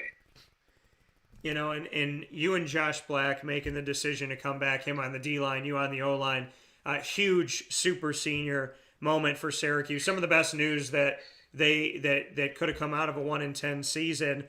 Did you guys do anything special with each other when you made that decision? I don't think so, to be honest. I mean, a lot of it was just, what the best option for each guy was. So we all understood that, each person had to have conversations and really take time to think about what's going to happen. And yeah, I mean, we just knew that wasn't the way that we wanted to go out. I mean, the taste that season left in our tongue was not a good one. So, we really wanted to come back and change the program around. And while we didn't reach the goals that we had set up for ourselves this year, so we certainly made some good strides in the program, I think. And I think that the team is poised for success in the future. What happened last year? Because we hear it was a COVID year, but Syracuse didn't have COVID and nobody else. I mean, the whole country went through a COVID year. The whole country went through people opting out or not opting out. The whole country went through starts and stops. Syracuse was one of the only teams to play all their games on schedule. So to have been affected by COVID, you guys really weren't, as far as health-wise, as far as playing-wise. And with the two guys that decided not to play running back, that opened the door for one of the biggest happy mistakes of Syracuse football history of letting Sean Tucker play, was a fourth-string running back. So what happened last year? Because I don't think you can blame it on COVID. So what was 1-10? How, from the inside looking out, Airon, I know that you give your all. I know that nobody on that team is playing to lose. So how did 1-10 happen last year? Man, I think it's hard to really point out one thing that impacted the year. You know, the COVID, it had so many different impacts on the season. And, you know, for us, like you said, the illness itself didn't really affect our team, but the effects from that illness certainly did, in terms of, you know, we lost our virtually our entire spring ball. I think we had maybe 2 practices before everything got shut down. So we weren't able to be on campus. You know, we didn't have access to normal training equipment.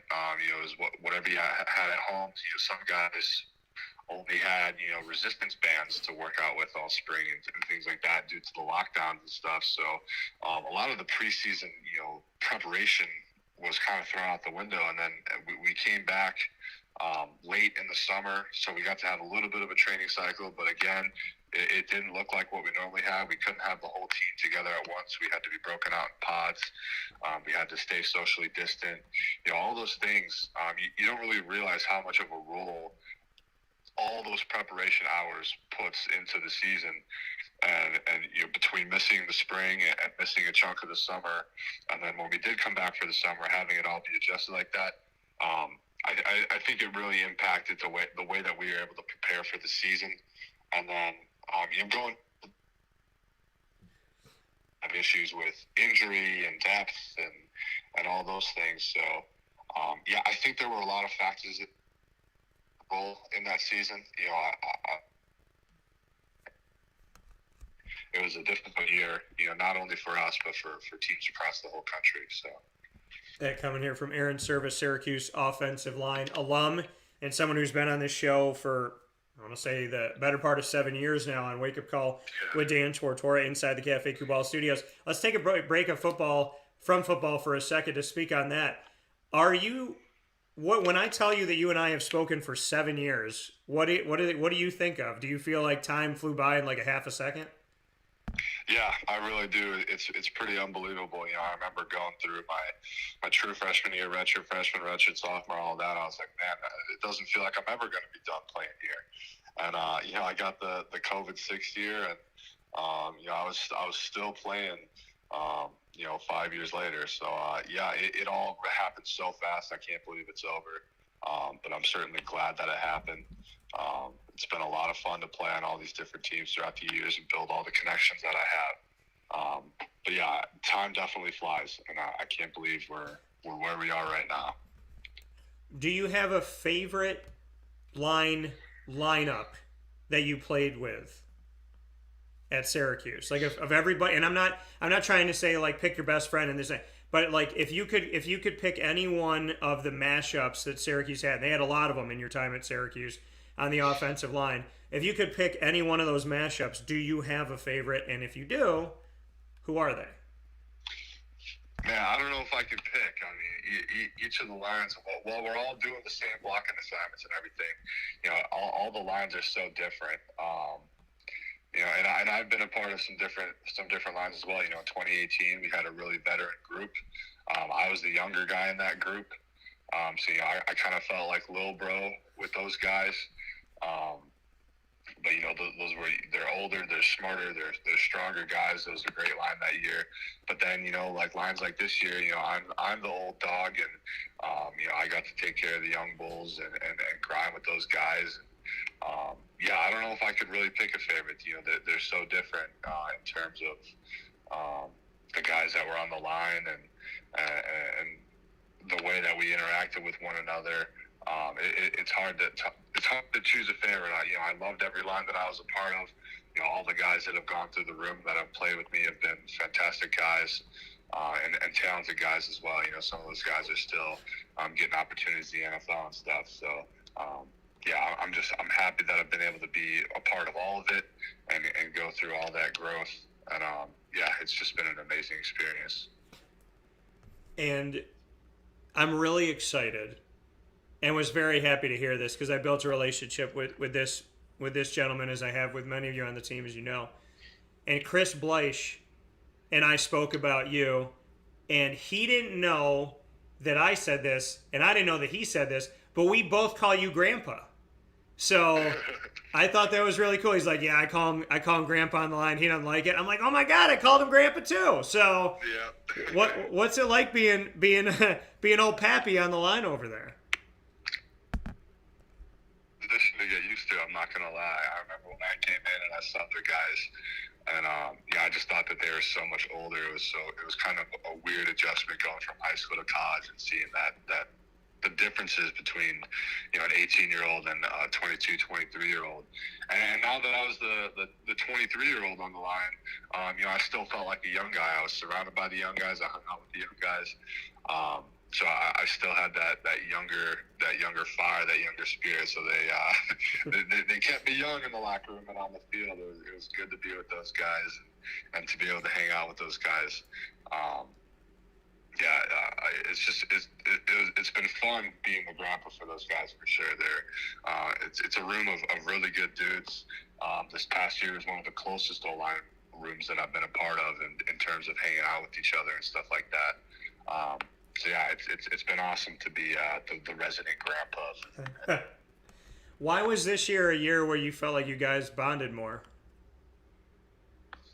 I'm not even sure. I mean, I feel like we just spent more time together, and going through the COVID stuff together too. I mean, it really brought everybody closer. Football is just one of those things that you got to grind it out with the guys. That's the part that you remember when you're done. The guys in this room have certainly grinded together. It was amazing to be able to do it. We look at the future of this line. There's a bunch of names that I know, and obviously you've practiced with these guys, played with some of them. But Carlos Vettorello, Anthony Redd, Josh Alawa, Darius Tisdale, Dakota Davis, as well as Matt Bergeron, Chris Bleich that I mentioned, Will Fromey, Enrique A. Cruz Jr., who's going to be the vice president when I run for president. I don't know if you know that. And then we have Wes Ho, Jacob Bradford, Austin Cowhey, Kalen Ellis, Tyler Magnuson. A lot of guys coming on to, this offensive line as true freshmen this year, and then there's guys that had some time, and then there's a guy like Matt Bergeron that got thrown into the fire, and he's been holding up really well, and he's been switching tackle with you back and forth at times. So what can you say about the future of Syracuse's offensive line? Because you guys did struggle while you were there. You led the country in sacks allowed, and then the next year led the country in sacks allowed, and now this year you have a 1,000-yard back getting it done, and the offensive line has improved and gotten better under Mike Schmidt. So where is the offensive line going from here? I would say that the O-line is projecting upwards. I think, Coach Schmidt is a fantastic coach, and he's certainly helped out our program and helped out our line play, no doubt. So I think for those guys, another year under him is going to be huge.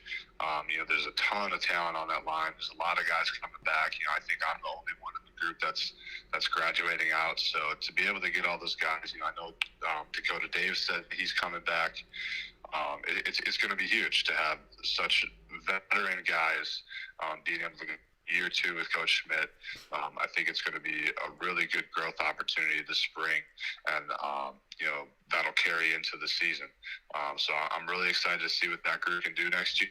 It's going to be sad seeing them do it without me, but that's the way the story goes. So I'm definitely excited for that room, and I think that the Syracuse fans should be excited about it as well. Is anybody gonna long hair don't care in your memory? Will anybody grow their hair out for you? Now that I don't know. That I do not know. So Mike Schmidt, like you talked about, year 1 was good. Year 2 looking to be better. I asked John Wildhack, the director of athletics at SU, when he made the decision to keep Dino for year 7. He said he did it for a bunch of reasons. He talked about coaching staffs, continuity, and whatever. And I asked him about that, and he brought up Tony White and Mike Schmidt. He said that those were 2 reasons. If I lost him, and then he also said later on to another question, if I lost Dino, then I would have lost Mike. What can you say about Mike Schmidt? Because your director of athletics feels like he's an asset to this team right now. What is Mike Schmidt doing on the offensive line that you think is better, since you've had more than enough offensive line coaches in the last few years? Yeah, I mean, I think the big thing is, just the mentality that he brings.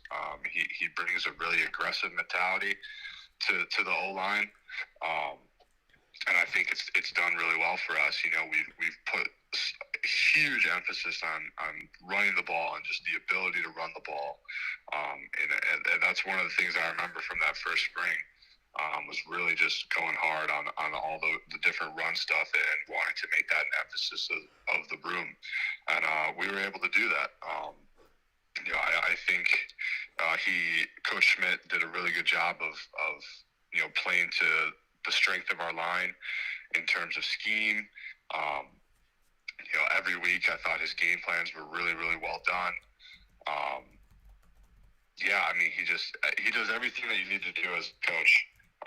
To get your guys to be behind you and want to play, and then in terms of execution, he hits all the marks as well. So he's a really fantastic coach, and I'm excited to see what he can do with the guys this next year. It's been up and down and around the corner. You went to 1 bowl game, and you had a good season at 10-3. The decision to keep Dino for year number 7, people have questions. So you're inside out. Dino. He's been your coach.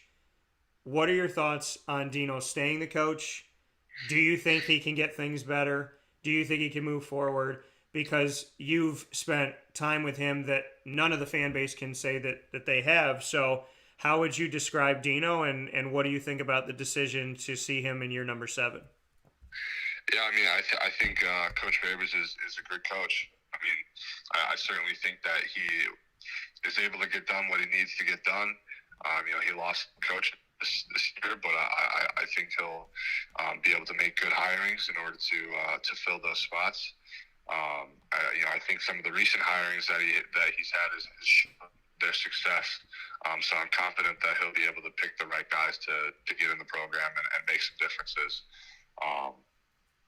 And yeah, I mean, it's easy to point the finger at one person after you have a season that doesn't quite go the way you want it to. But it's the blame doesn't fall on one person. It's the whole team that has to shoulder that. So obviously being the head coach and leading us young men, he's going to put the blame on himself. But there's a lot of things that go on, and I think that Coach Babers is certainly capable of getting this team where it needs to be. I think he'll do that. Why do you think he's capable? What makes you believe in him? I mean, I think in the recent hirings that he has, it shows between Coach Schmidt and Coach White. He understands what it takes to take a team to the next level. We've seen that in the 2018 year, the 10-3 year. Now it's just about getting back to that and getting different guys in that fits the scheme and then executing that scheme. So yeah, I think that he'll do a good job with the hirings. And then those coaches will do what they need to do to help the program. So, I know you were on the offensive line, but on the defensive side of things, were you surprised that, I mean, to me, arguably the best unit on Syracuse's team this year was the defensive line? Were you surprised to see Vincent Reynolds be let go? Because to me, I mean, he was one of the coaches, been with Dino since day one when he came in, and I know that he's not your position coach, but you went up against his line in practice all the time. Were you surprised that Vincent was fired from the team? Yeah, I'll be honest. I was a little bit surprised to see Coach Reynolds go. There's more that goes into it than the players see. So it's really hard for me to speculate on anything. But I thought it was a little bit of a shock to see that he was gone for sure. So Airon Servais here with me on Wake Up Call with Dan Tortora. Final couple points here. Syracuse Orange offensive lineman, 2022 NFL draft prospect, hanging out with me inside the Cafe Kubal studios on Wake Up Call. Airon, Garrett Schrader. I'm gonna just kind of quick fire this stuff to you because I want to get your thoughts on it. And we talked about Sean Tucker, we talked about Vincent Reynolds, we talked about Dino. Some hot topics going on right now. Let's go into Garrett Schrader. People think he can't throw the football at all. Tell me, can Garrett Schrader, in your opinion, throw the football, and what do you think the offense will be with him moving forward? I think that he absolutely can throw the football. I think once the offense gets in sync in terms of the passing game, teams are really in trouble for Syracuse. Garrett is a massively talented kid. I had the opportunity to live with him this year. He's a really great dude. He's everything you look for in a quarterback. In terms of mentality, in terms of athleticism, in terms of skill, he's got all the intangibles. So I think it'll be big for him to put the work in the off season and really, work on the chemistry of the offense. But he has all the tools there. He's just kind of honed it in. Fair enough. I like it because I saw him throw when the very few times we were allowed to watch some of that stuff go on, and he's got some zip on the ball, and he can throw a pretty good ball. Absolutely, he can, for sure. Tommy DeVito going to Illinois, being what I would like to think probably a more traditional pocket passer in an offense there in the Big Ten. Your thoughts on your former quarterback being with the Fighting Illini? Do you think he'll be successful there? Yeah, I think Tommy will be successful wherever he ended up. But, I think that's a good spot for him. I'm glad to see that he was able to find a spot, and I hope he does a good job there. It's kind of interesting though.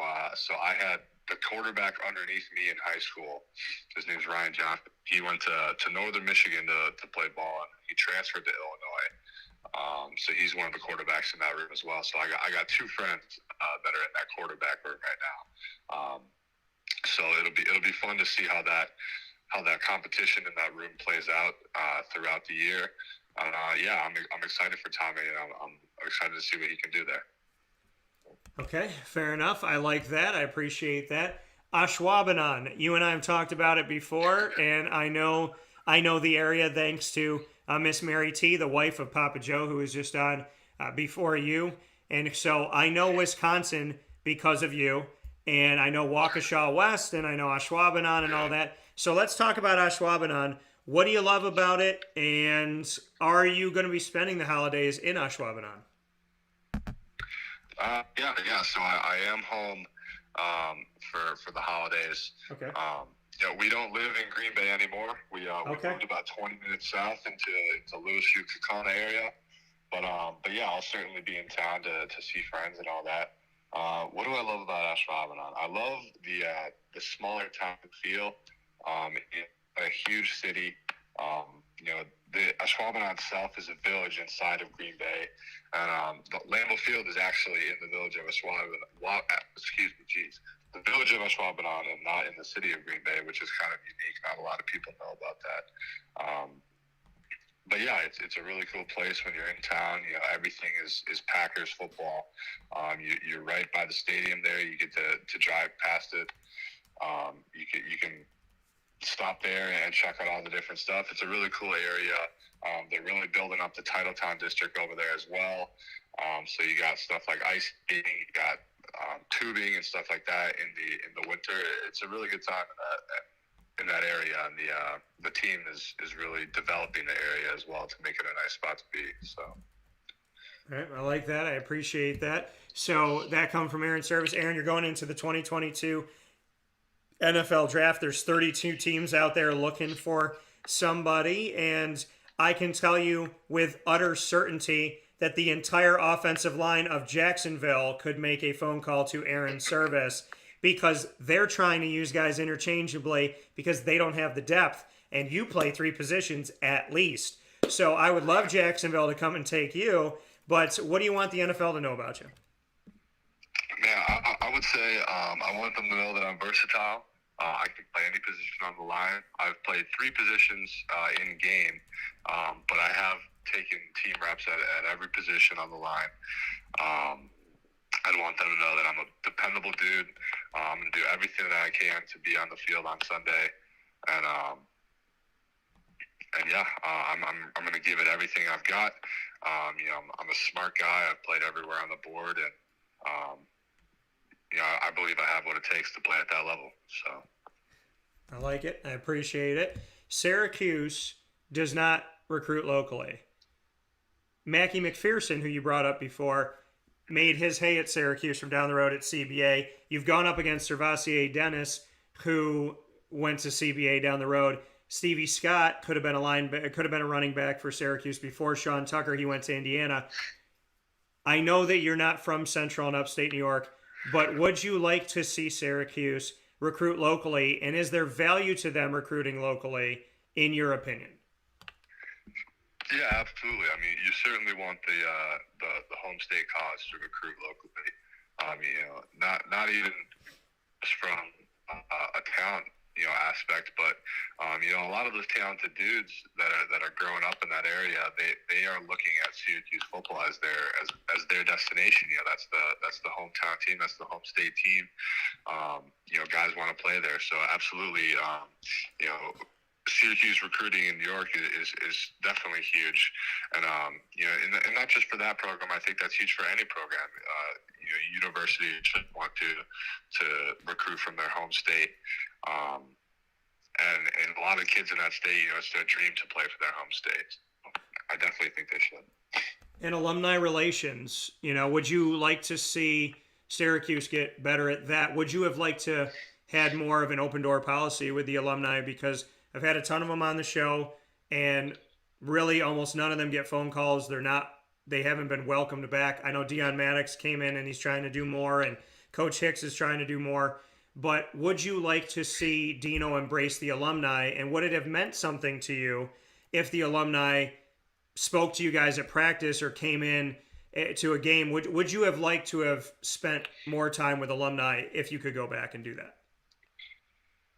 I definitely would have liked opportunities to spend time with alumni. Those are guys that have gone through exactly what we've gone through. Just so to be able to hear some wisdom from those guys is definitely good. I don't really know how the current alumni situation is, but in the next couple of years, I'll find out and I'll tell you. But in terms of that, it's always good to be around alumni, to hear what they have to say, to hear what they've done, to hear how they did it. It's really insightful for a lot of guys. So, yeah, absolutely. That coming from Airon Servais, 2022 NFL Draft Prospect, Syracuse Orange offensive line alum. Airon, the last piece of this is you putting me on the hot seat. You've answered a bunch of my questions. You haven't shied away from anything. You've always done that with me. So I'm going to let you ask me 3 questions about anything. Doesn't matter what it's related to. I have to answer it, but you've been great here live on air to speak about so many different topics. So I'm going to sit back and let you put me on the hot seat. And as you know from dealing with the Syracuse media, nobody lets that happen. So I'm going to let you put me there. You got 3 questions. What do you got for me? All right. So we know that the team this offseason is going to be putting in work to improve for next year. Yeah. What are you going to do to improve your media game in 2022? I think I do it every day. I think for me, I try to work smarter, not harder, because I, in the past, was like working myself to not being healthy, like I wasn't sleeping and whatnot. So I would say working smarter. I would say that I have been adamant about alumni relations and recruiting locally. I'll continue to do that and beat the drum for the good people. I would love for Dino to open practice because I used to like keeping a camp notebook, and I used to like seeing the maturation process of you guys. So that's something that I can't personally change, but hopefully he could. And so what am I going to do better to improve my media game? Man, I'm going to try and get more sleep. I'm going to try and educate myself more. I'm going to try and get more in tune with stuff. And, if Syracuse needs a new head coach down the road, I know a lot of people and I got a lot going on. So I'm just going to let you know that if you want to come back and help a brother out, I might throw my hat in that ring someday, Aaron. So that's all I'm going to say. All right. I like to hear it. All right. What's your next one? Oh, man. Let's see. What are your goals or expectations for next year's football team? I think if you fight for your limitations, you get to keep them. So I think the whole 6-6 thing is BS. I want a winning record. I want this team to be 7-5 or better. I want Dino to recruit locally. I want Dino to actually go to one of these games. I want the alumni relations to be moved up because I don't know if Dino knows this, but there's a lot of former players at Syracuse that are now high school coaches that are successful, that have players that are going to play D1 that they can really build a bridge for. And they're in Florida, they're in DC, they're all over the place. So I think Dino improving alumni relations would be good. Reaching out to the former players that are now high school coaches would be good. Recruiting the state of New York more would be good. I would say you gotta be 7-5 or better. So I would say that's a goal I'd like to see for the team. I would like to see them take care of the tight end position. I think Luke Benson and Aaron Hackett left because they weren't getting enough love, and they were so good. And I've seen this team for my whole life, and I can tell you they were two of the best tight ends I've seen in over a decade at Syracuse. So I would say improve the tight end world. I know they offered Steven Stilianos, and he's going to be on the show coming up. So I'm excited for maybe them potentially bringing him in. So there's that element. But yeah, I mean, I think it's got to be bowl games every year. I think there's no excuses. I don't want to hear that. And I'm going to tell you this, Aaron, and I know you're going to laugh when I say this, and Dino and I have a good relationship, and we've had a good relationship the whole time he's been here. But he told me when he didn't go for it on 4th and 8 against Rutgers, on their 42, he told me that's like 4th and 10, it's 4th and long. If we were closer, 4th and 5 or less, I'd go for it. He did not go for it on 4th and 2 at Wake. He did not go for it on 4th and 1 with Clemson. And I saw how Garrett Schrader walked off that field like a slug because he did not want to come off the field. So I'm going to challenge Dino to start going for it on 4th down. That's what I want. I want him to trust the offense, trust Garrett, trust Sean, and I want him to go for it on 4th and 2 and 4th and 1 and 4th and short. So I challenge Dino to go for it on 4th down. And you know that I know that you wanted to go for it on those downs. Yeah, I mean, I support it. I support it. Okay. What's your last one for me? All-time favorite SU football player.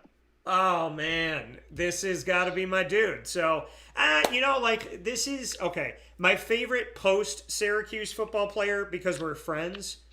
I mean, I'm friends with a lot of the guys, you included, and I like to say that, but Rob Drummond's one of my best friends. He played running back.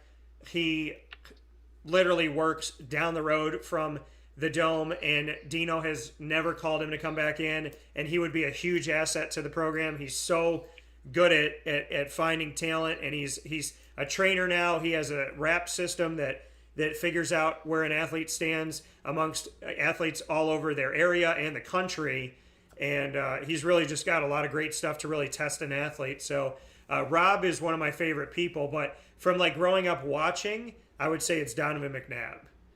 Okay. And I would also say Eric Dungy, because Eric Dungy taught me that when the media doesn't like you, when Twitter doesn't like you, when the world doesn't understand you, it doesn't matter at all.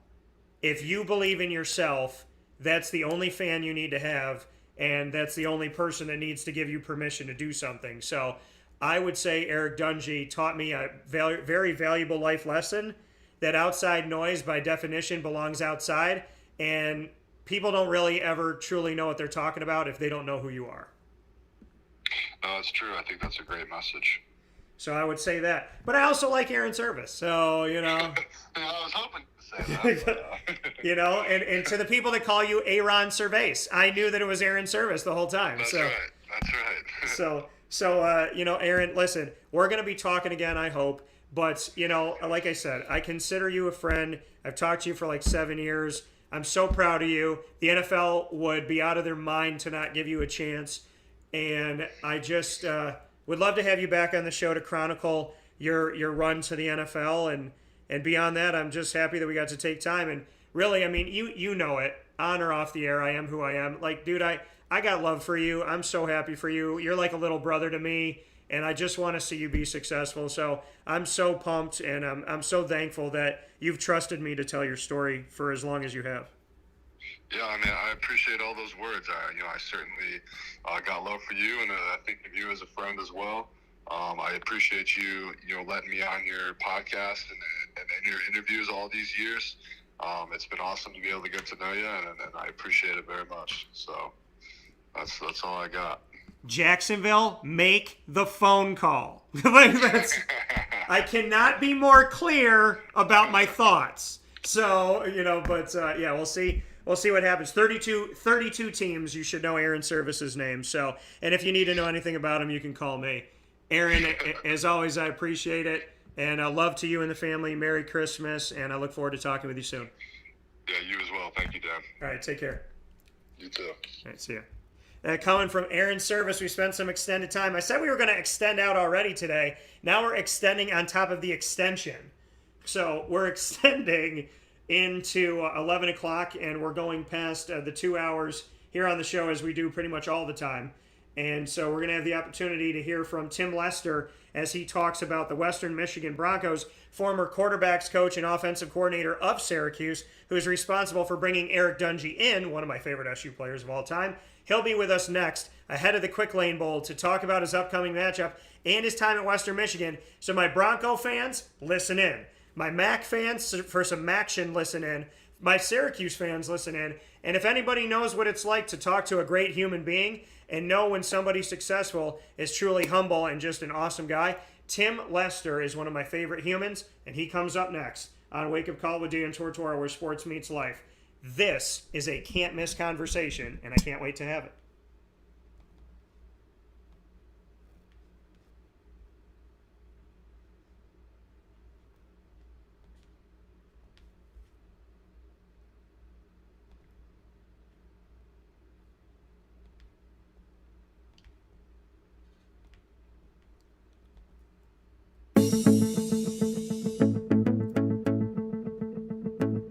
Avicoli's, located on the corner of Route 57 and Wetzel Road in Liverpool, New York, has been your trusted neighbor for decades. Located just steps from Liverpool High School, we're happy to have the Liverpool Warriors on-site, on-location broadcast at Avicoli's through Wake Up Call with Dan Tortora every single month, featuring student athletes, coaches, and administration throughout the year from Liverpool High School. Head out to Avicoli's today on the corner of Route 57 and Wetzel Road in Liverpool, New York, open Tuesday through Sunday for lunch, dinner, and drinks. We'd love to see you out there. And of course, you can call them at 315-622-5100 for takeout, delivery, and catering. That's 315-622-5100. And also find them on myavicolis.com. That's myavicollis.com.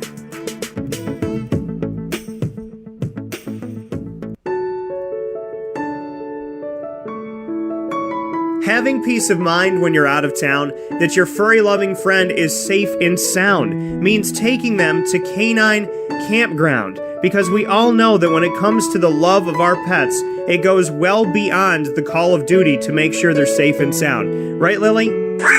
So take a ride to 242 Johnson Street in East Syracuse, New York, and see Canine Campground and where your dog will be staying, in the classic cabin, the executive cabin, the grand cabin, or of course the luxury cabin, because if you know Lily, you know she loves luxury. Now you don't have to wait to the last minute to find a family member or a friend that'll take your dog for a few days. Call Canine Campground at 315-299-4013. That's 315-299-4013. Their drop-off and pickup times are Monday through Sunday. Check K9campground.com for more information. That's the letter K, the number 9, and campground spelled with a K.com. K9campground.com. When you're going out of town, bring your dog to K9 Campground.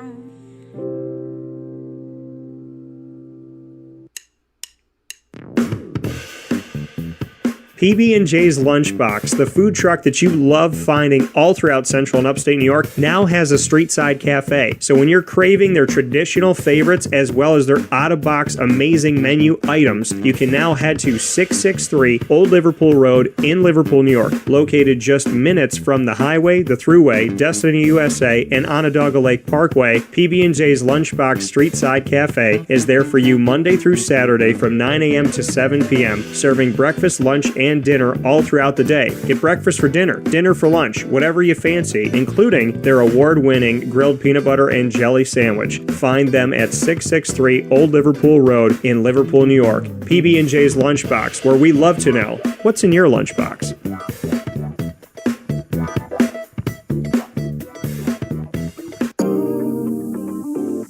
As a patient, what do we want?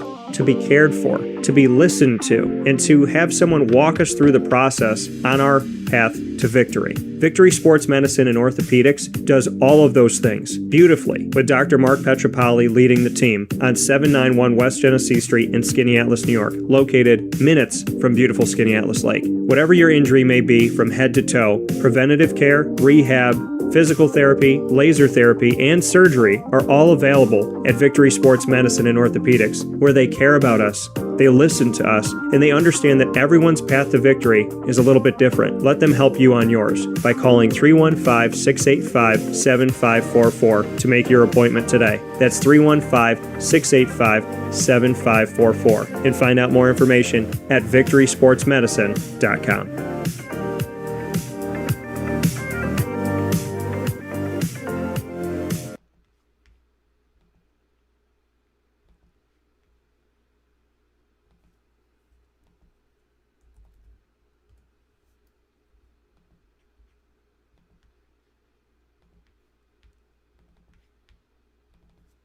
Welcome back here to Wake Up Call with Dan Tortora on wakeupcalldt.com, your one-stop sports shop, and on mixlr.com/wakeupcalldt. Proud to be hanging out with you inside of the Cafe Kubal studios. You're also watching on youtube.com/wakeupcalldt and on facebook.com/wakeupcalldt and shared on facebook.com/livenowdt. So plenty of ways to connect all around the country and the world. And in my coverage of college football, it really is, it's like, what is it, Beastie Boys, no sleep till Brooklyn. So we don't sleep here at Wake Up Call. That's okay. 43 bowls, we predicted them all. And now it's time to talk about the Quick Lane Bowl with a good friend of mine who I've known for over a decade now.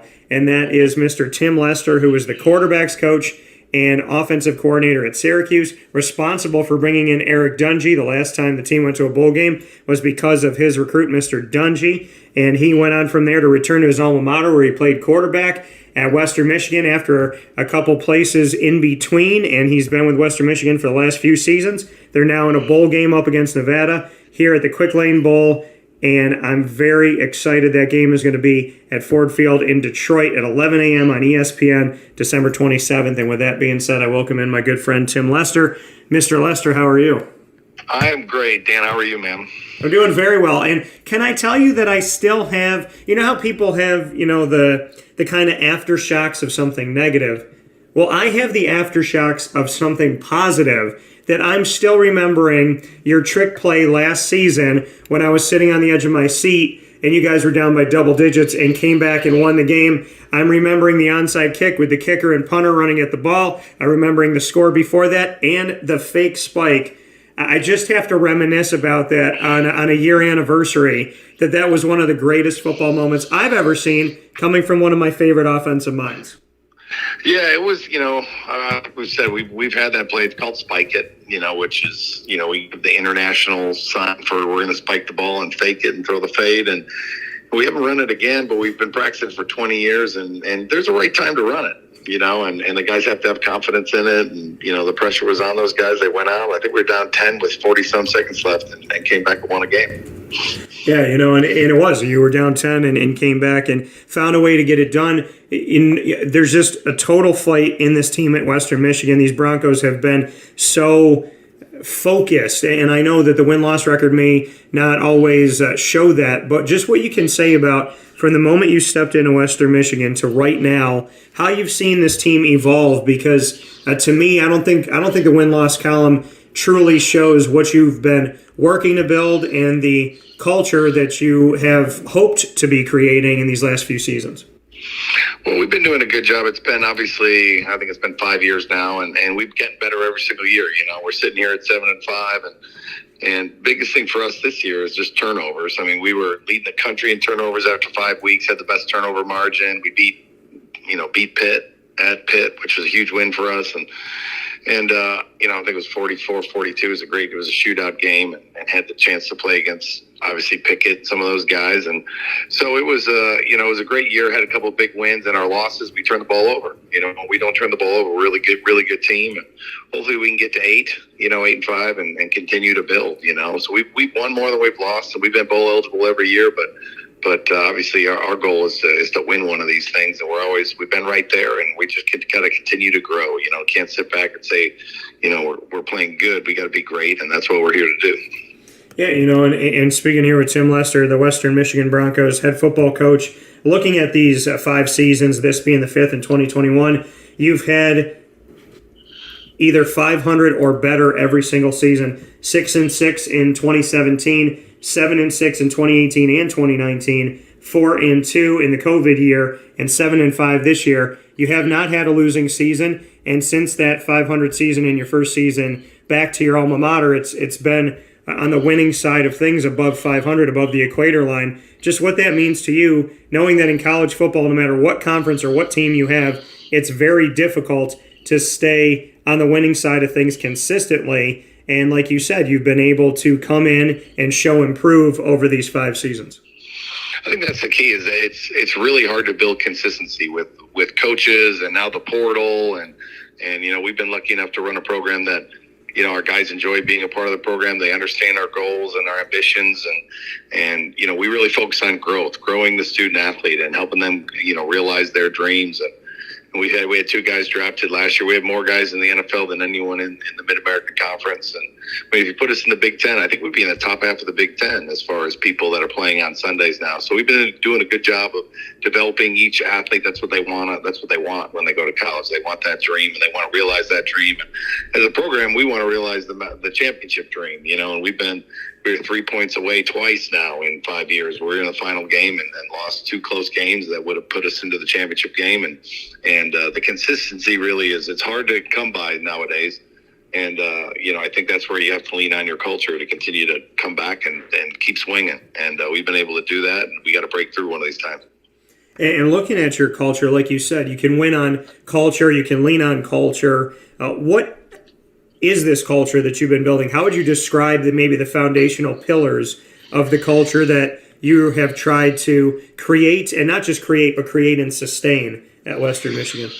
Well, we have 3 our core values, and the players came up with this. So we brought a company in that I'm really good friends with the owner of it, and they work with 26, I want to say, or 27 of the NFL teams, and they help you build the culture. And the players were very much involved early on, and family, commitment, growth are our 3 big pillars. And family obviously is caring about one another, and the commitment is the commitment to the team and to yourself. And then the last one is obviously the growth. And we always say it's easier to move 3 bricks 10 miles than 10 bricks 3 miles. So those are the 3 things we focus on. It makes decision making really easy, is when I have something in front of me, is if the decision is in line with those 3 values, then I say yes. And if it's not, I say no. And it makes it very clear. And these student athletes nowadays are really smart. And you need to be bluntly honest with them and tell them, what our plan is, why we're doing everything, why we're running this drill, why we've practiced spike it for 4 years before we actually ran it in a game and it won us a game. And I think over time, when a lot of other programs aren't consistent, then it continues you keep going up the ladder. And, we have a chance, obviously, in this game to have our best season we've had in a long time and win our second bowl game in the history of the school. And hopefully we lead that into the offseason and have another great year next year. And for those who don't know, speaking here with Tim Lester, the head football coach at Western Michigan with the Broncos, like you said, the team in history, Western Michigan's only won one other bowl game in all of its time as a football program. Let everybody know a little history lesson here when that was.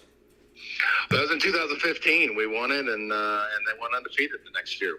So, it does matter. How you finish the season matters. I always tell the guys, everyone's got that side. Everyone has a side view mirror on their car, and I always say, what does it say? It says objects in the mirror are closer than they appear. The future is now.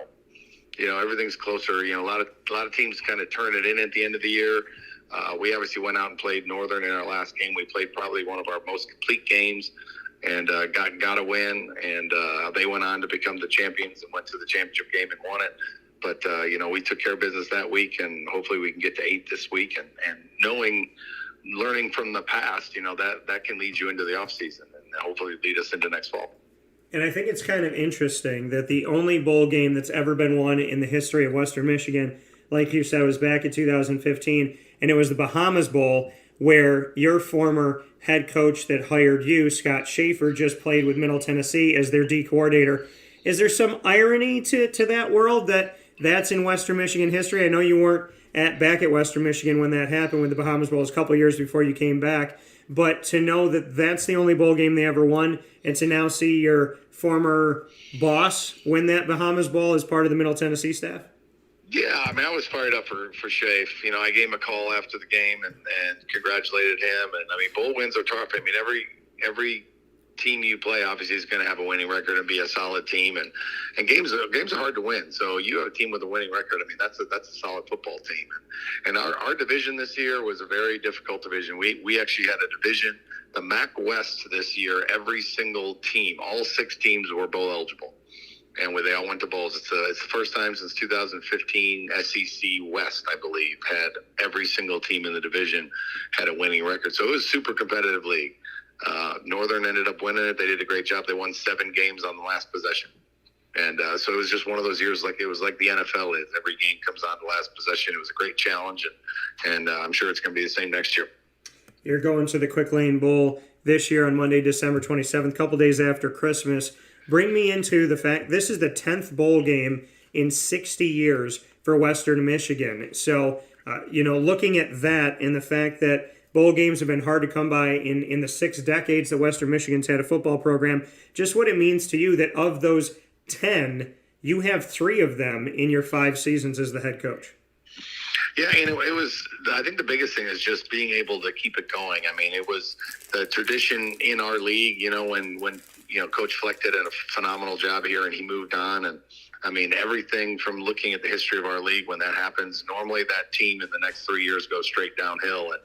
And I was very honest with my guys. I talked to them I showed them every team that had the same thing happen to them in the last 15 years and what happened to that team. And I said, we have to do something different than all these teams, or in 2 years, we're going to be 2-10, or 3-9. And so, we haven't won as much as we wanted to, but we've held it together. We've started growing, and hopefully we can finish it off with this game next Monday.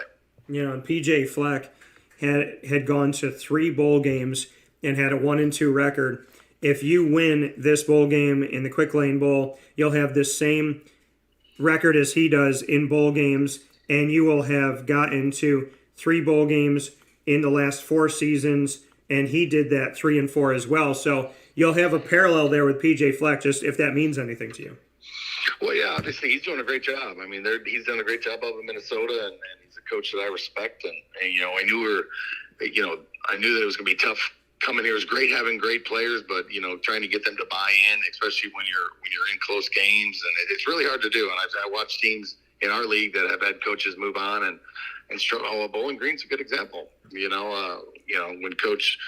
When Dino left, and I think I forget the guy's name that took over, he didn't last very long because it went downhill fast.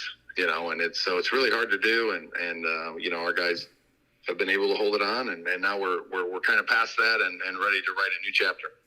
Yeah, and you guys going into this bowl game, obviously you as a former quarterback at Western Michigan, And looking at your seasons, 2,189, 2,160, 3,311, and your final season, 3,639 yards passing, 87 touchdowns to 49 interceptions in a career at Western Michigan. A lot of strong play by you, and like I said, 2 seasons with 3,300 passing yards or better. So the quarterback, I know, is a very important piece of everything you do and of your history. What can you say about Caleb in a season where he surpasses 3,000 yards, 21 touchdowns, and 5 interceptions? Yeah, I mean, the 21-5 is an impressive stat. I mean, he throws the ball as well as any quarterback I've ever coached. We brought him in here. He was one of the first recruits when we got here. And it's been fun I love quarterback play. I love evaluating them. I love recruiting them. Obviously you brought up Eric Dungy, another guy that I loved recruiting, and he's getting married this summer. So it's going to be taking a flight out west for that. It'll be fun to see him and celebrate with him.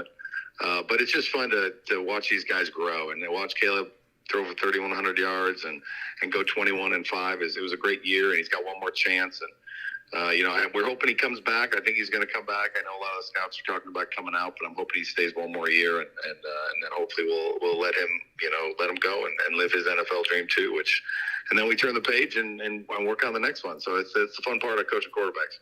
Yeah, and then on the rushing side of it, a well-balanced team. Not only do you have your quarterback taking care of business, but you have 2 running backs that have at least 160 attempts on the ground.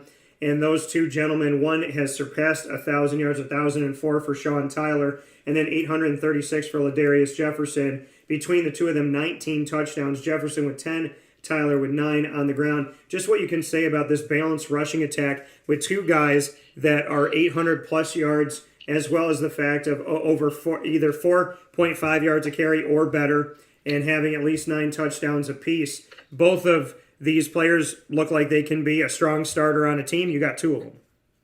Yeah, I think it's important to have 2. I mean, you got to rotate them to get through a season. Obviously, you can have an A and a B. I prefer to have a 1A and a 1B. Yeah. So you can have, if one guy goes down, you still have a guy, a workhorse. Last year we got banged up a little bit, and Ladarius was our workhorse the last 3 or 4 weeks and did an unbelievable job. But, you just don't want their bodies to take too much beating, and they got to be unselfish to understand that you have two starting running backs, and we have a third that's a pretty good back too that we get in there in certain times. So it really our offense has been a top 30 offense for 5 years now, and we've done a good job with our RPO game and keep putting the quarterback in good situations. That's half the battle when you're running an offense. If you can keep him out of, he's going to be in some. There's going to be times you're going to lean on him and tell him to go make a play and win a game, but trying to limit those situations for that guy and giving him a run game. I use Aaron Rodgers as a great example. Before Matt LaFleur, Matt actually played here at Western with me. We go way back, and when he got there, I knew he was going to give Aaron a run game because they pretty much were just counting on him to throw it 60 times a game, and since they've given him a run game, he's been the MVP. I want to say a season or 2 since he's been there. So it's been fun. When you have a great quarterback, give him a run game. Can make him almost unstoppable, and that's something that we really focus on to make sure we can be good at both. Coming from Tim Lester here on Wake Up Call with Dan Tortora inside of the Cafe Kubal Studios, Western Michigan Broncos alum at quarterback as well as head coach here in his 5th season. Tim, before I let you go, you mentioned it. In the MAC this season, in the West where you are, Northern Illinois, Central Michigan, Toledo, Ball State, Eastern Michigan, and yourselves, Western Michigan, all had a record of 4-4 or better in the conference. So in your division in the MAC, nobody had a losing record. And like you said, everybody bowl eligible. Just what you could say about the strength of the MAC and the strength of the West and how the West pushed each other. It's not every day that you see really in any conference that everybody has an above 500 record in the conference. Or 500 or better, I should say. Yeah, super rare. I brought it up to the TV crew before our last game, and I said, I'm pretty sure this is going to happen. And he looked it up and sent me a text that, it was the SEC West in 2015, the last time an entire division of a Division I football league that was all had winning records, and it's just, there's a lot of good coaches. There's been a lot of continuity, and so it's a great league to be in as far as having to show up in every single game and you can get beat. There aren't a lot of teams, that are struggling, that you can show up and just go through the motions. You got to be more consistent. That's something we're really working on, because the team that's the most consistent is the one that's going to win the West. And the West, the West done really well in the championship game because I think it's really competitive. Iron sharpens iron, and we've done well in the championship game for that reason. So it's going to be a battle, and we embrace it. And not shying away from the battle this season. And you do this in non-conference play. You've done this since you got to Western Michigan. You push yourself in the non-conference to play against some very strong talent. 2 questions for you based on these 2 games. How good is Michigan, who's now in this season's college football playoff? So how good are the Michigan Wolverines with you having played them? And what can you say about getting a win over Pitt at Pitt, 44-41, knowing that they just won their first ACC championship, and they did it under Pat Narduzzi, as well as the fact they're playing in a New Year's Six Bowl right now. So 2 teams that you played non-conference are playing in big-time games. You got to win over Pitt, and you also got to see Michigan. So tell me about that win over Pittsburgh and just what that means for the program, and then how good is Michigan as we get set for the CFP? Well, obviously the Pitt game was a huge game, and we did a good job of getting turnovers, and Plitt still had a huge day. I don't think anyone really stopped him. We were just trying to slow him up, and we got him to throw a couple picks, got him to fumble once, and offensively we were extremely efficient. We kind of had them on their heels a little bit, and we were able to grind the ball. We got the ball with 4 minutes left and ran the clock out, which for a MAC team against an ACC championship team is tough to do. So we had a great game, and they didn't play terrible. It was just turnovers got them, and we were super efficient. And so they're a phenomenal team. We knew it, and we played really well, and we had to beat them. And so it was a huge win for us in our program. And then Michigan, I thought we played a really good quarter and a half. That Aiden Hutchinson guy, man. I've told a lot of people that when we were at Syracuse, or when I was at Syracuse, and we played Aaron Donald, it was really the last time that I saw a defensive lineman take a game over. Where there was nothing we could do. We did everything we could to throw away from him, run away from him, make sure he's double teamed on almost every play, and still it didn't matter. And Aiden was the same way. Late in the second quarter, I think it was 17-10 or something like that against Michigan, and Aiden took over. They did a couple good things. Their new D coordinator, who's done a phenomenal job, did a couple things moving around a little bit, made it harder for us to get 2 bodies on him, and he took over. He dominated us the second half of the second quarter and into halftime, and got out of hand in the second half. But that guy, I love watching him play. Every time I watch Michigan play, I don't even watch him. I'm just watching him and watching some of the things he does, and watching him against Ohio State was unbelievable. And just a special player, and he's obviously played well enough, and teams rallied around him, and I'm excited to watch him in the playoffs. And final point here with Tim Lester, you have your Quick Lane Bowl in Detroit at Ford Field, December 27th on a Monday, 2 days after Christmas, 11 a.m. Eastern Time on ESPN. You'll take on Nevada, who has an 8-4 record this season. What can you say about what you've seen from Nevada as you get set for your extra game here in bowl season? Yeah, they're an extremely explosive team. It's a really unique bowl game. This is a 2021 bowl game. And I say that in a way where I'm talking about, their head coach took the job at Colorado State. He took half the offensive staff with him. They've hired a new coach who's not coaching in the bowl game. They have 15 guys that got on the portal. Their quarterback is an unbelievable player who's not playing. So it's really unique. They're an air raid team, and man, they're top 5 in the country in passing, but their backup quarterback's playing, and 5 of their wideouts are on the portal or not playing. So it's going to be really interesting to see what they come out and do. They got really good players. They're physical. They might run the ball, obviously, a lot more. They might come out in 21 personnel with a tight end and a fullback instead of, being spread out the whole game. So we really don't know what to expect. So it's going to be really interesting that way. And it almost forces us to just focus on us. And focus on the things that we do. And they're also number 1 in the country in turnover margin. They've got more takeaways than any team in America, and they have the best turnover margin. So, just more focus on us to take care of the ball, because when we do, we're a tough team to beat. Yeah, and we have that opportunity to see you all this coming Monday right after Christmas. So, Tim, I know you got a lot of prep to do and things to work on, and I know that you want to spend some time with the boys and the wife. So my best to you. Thank you for taking a few minutes with me here on Wake Up Call, and I give you my best. And we talked about it off the air. I got a good bowl record predicting all 43 games. You better make me right. That's all I'm going to say. Well, that is the plan. So I appreciate you, man. And hey, Merry Christmas, and enjoy the fam, and tune in on Monday. It's going to be fun. All right, Merry Christmas. I won't say Happy New Year yet because I'll be watching the game and I'm excited. Appreciate it. Take care.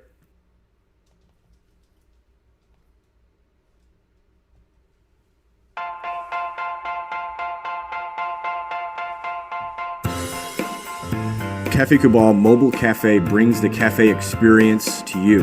We'll roll out to your neighborhood or office, ready to serve our locally crafted espresso bar to our loyal patrons. Inquire at cafecabal.com. Cafe Cabal, coffee for the soul.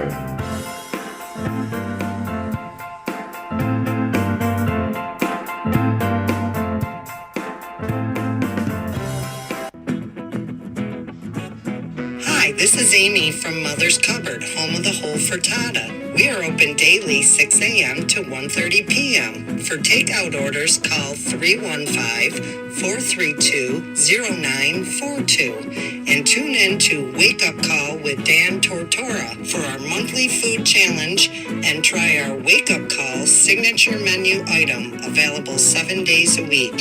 Here at Mother's Cupboard, we are Central New York, and it's our honor to serve you.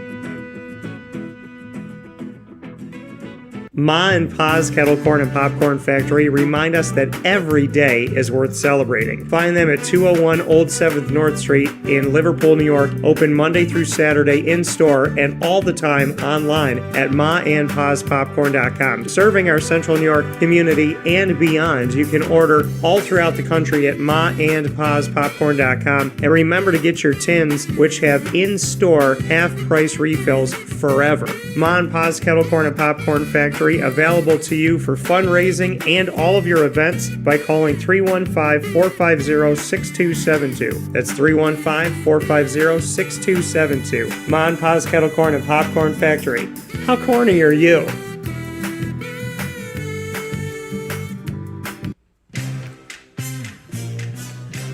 Here at Progressive Dental, we understand the importance of regular dental visits and preventive care. Cleanings and checkups are essential to good oral health. We have multiple locations in the Southern Tier, so come visit us in Binghamton, Enwell, Kirkwood, Montrose, and Norwich.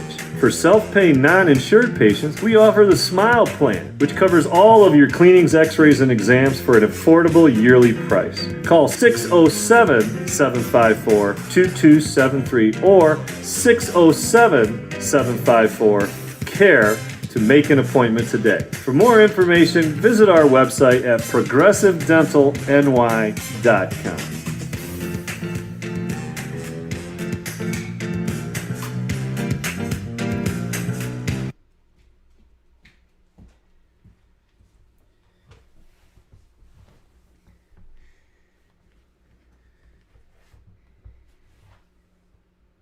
The Millhouse Market, located on 3790 New York 13 in Pulaski, New York, is worth the drive every time.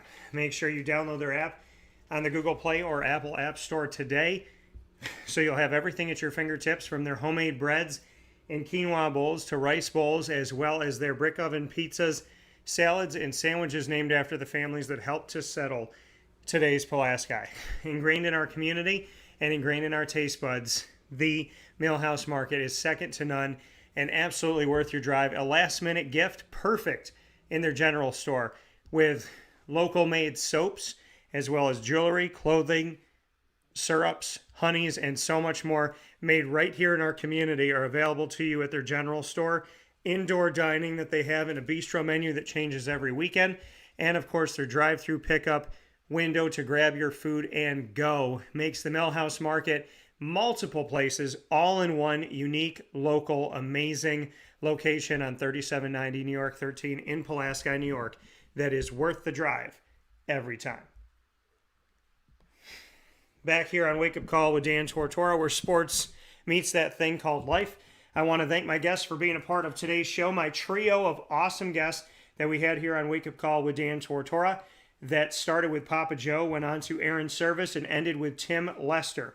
Thank you all for listening and being a part of this broadcast, A Wake Up Call with Dan Tortora, and for being with us every Monday through Friday from 9 a.m. to 11 a.m. Eastern Time on youtube.com/wakeupcalldt, Facebook.com/wakeupcalldt, Facebook.com/livenowdt, and on MixLR.com/wakeupcalldt, as well as on wakeupcalldt.com, where you can subscribe and bookmark that page for free, and that website, I should say, for free. So make sure that you do that. And after you hear our show live, you can go in the archives and search Wake Up Call with Dan Tortora on Stitcher, Spotify, TuneIn, Podbean, iHeartRadio, YouTube, iTunes and Apple Podcasts, MixLR, as well as other venues. Search Wake Up Call with Dan Tortora, or one word, Wake Up Call DT, on your favorite podcasting platform to hear from us today.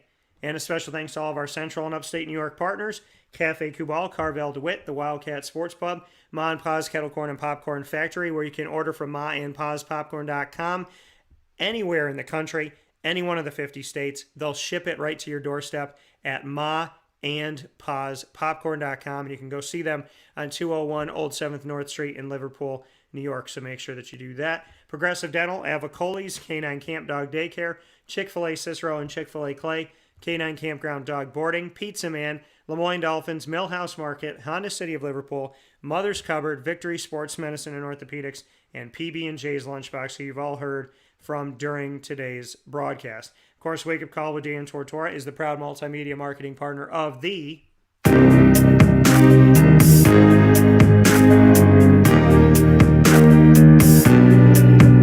Lemoyne College Dolphins, with our Wednesdays being Dolphin time. Every Wednesday at 9 a.m. You can set it and keep it every single week.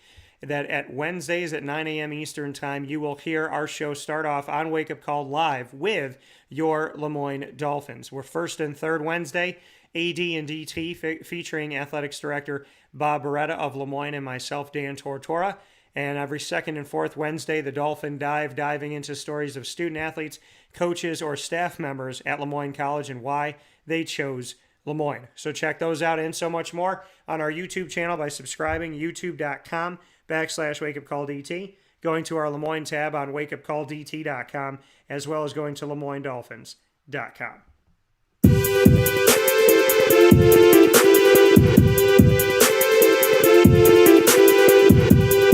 Wake Up Call with Dan Tortora is also the proud multimedia marketing partner of your Marywood Pacers.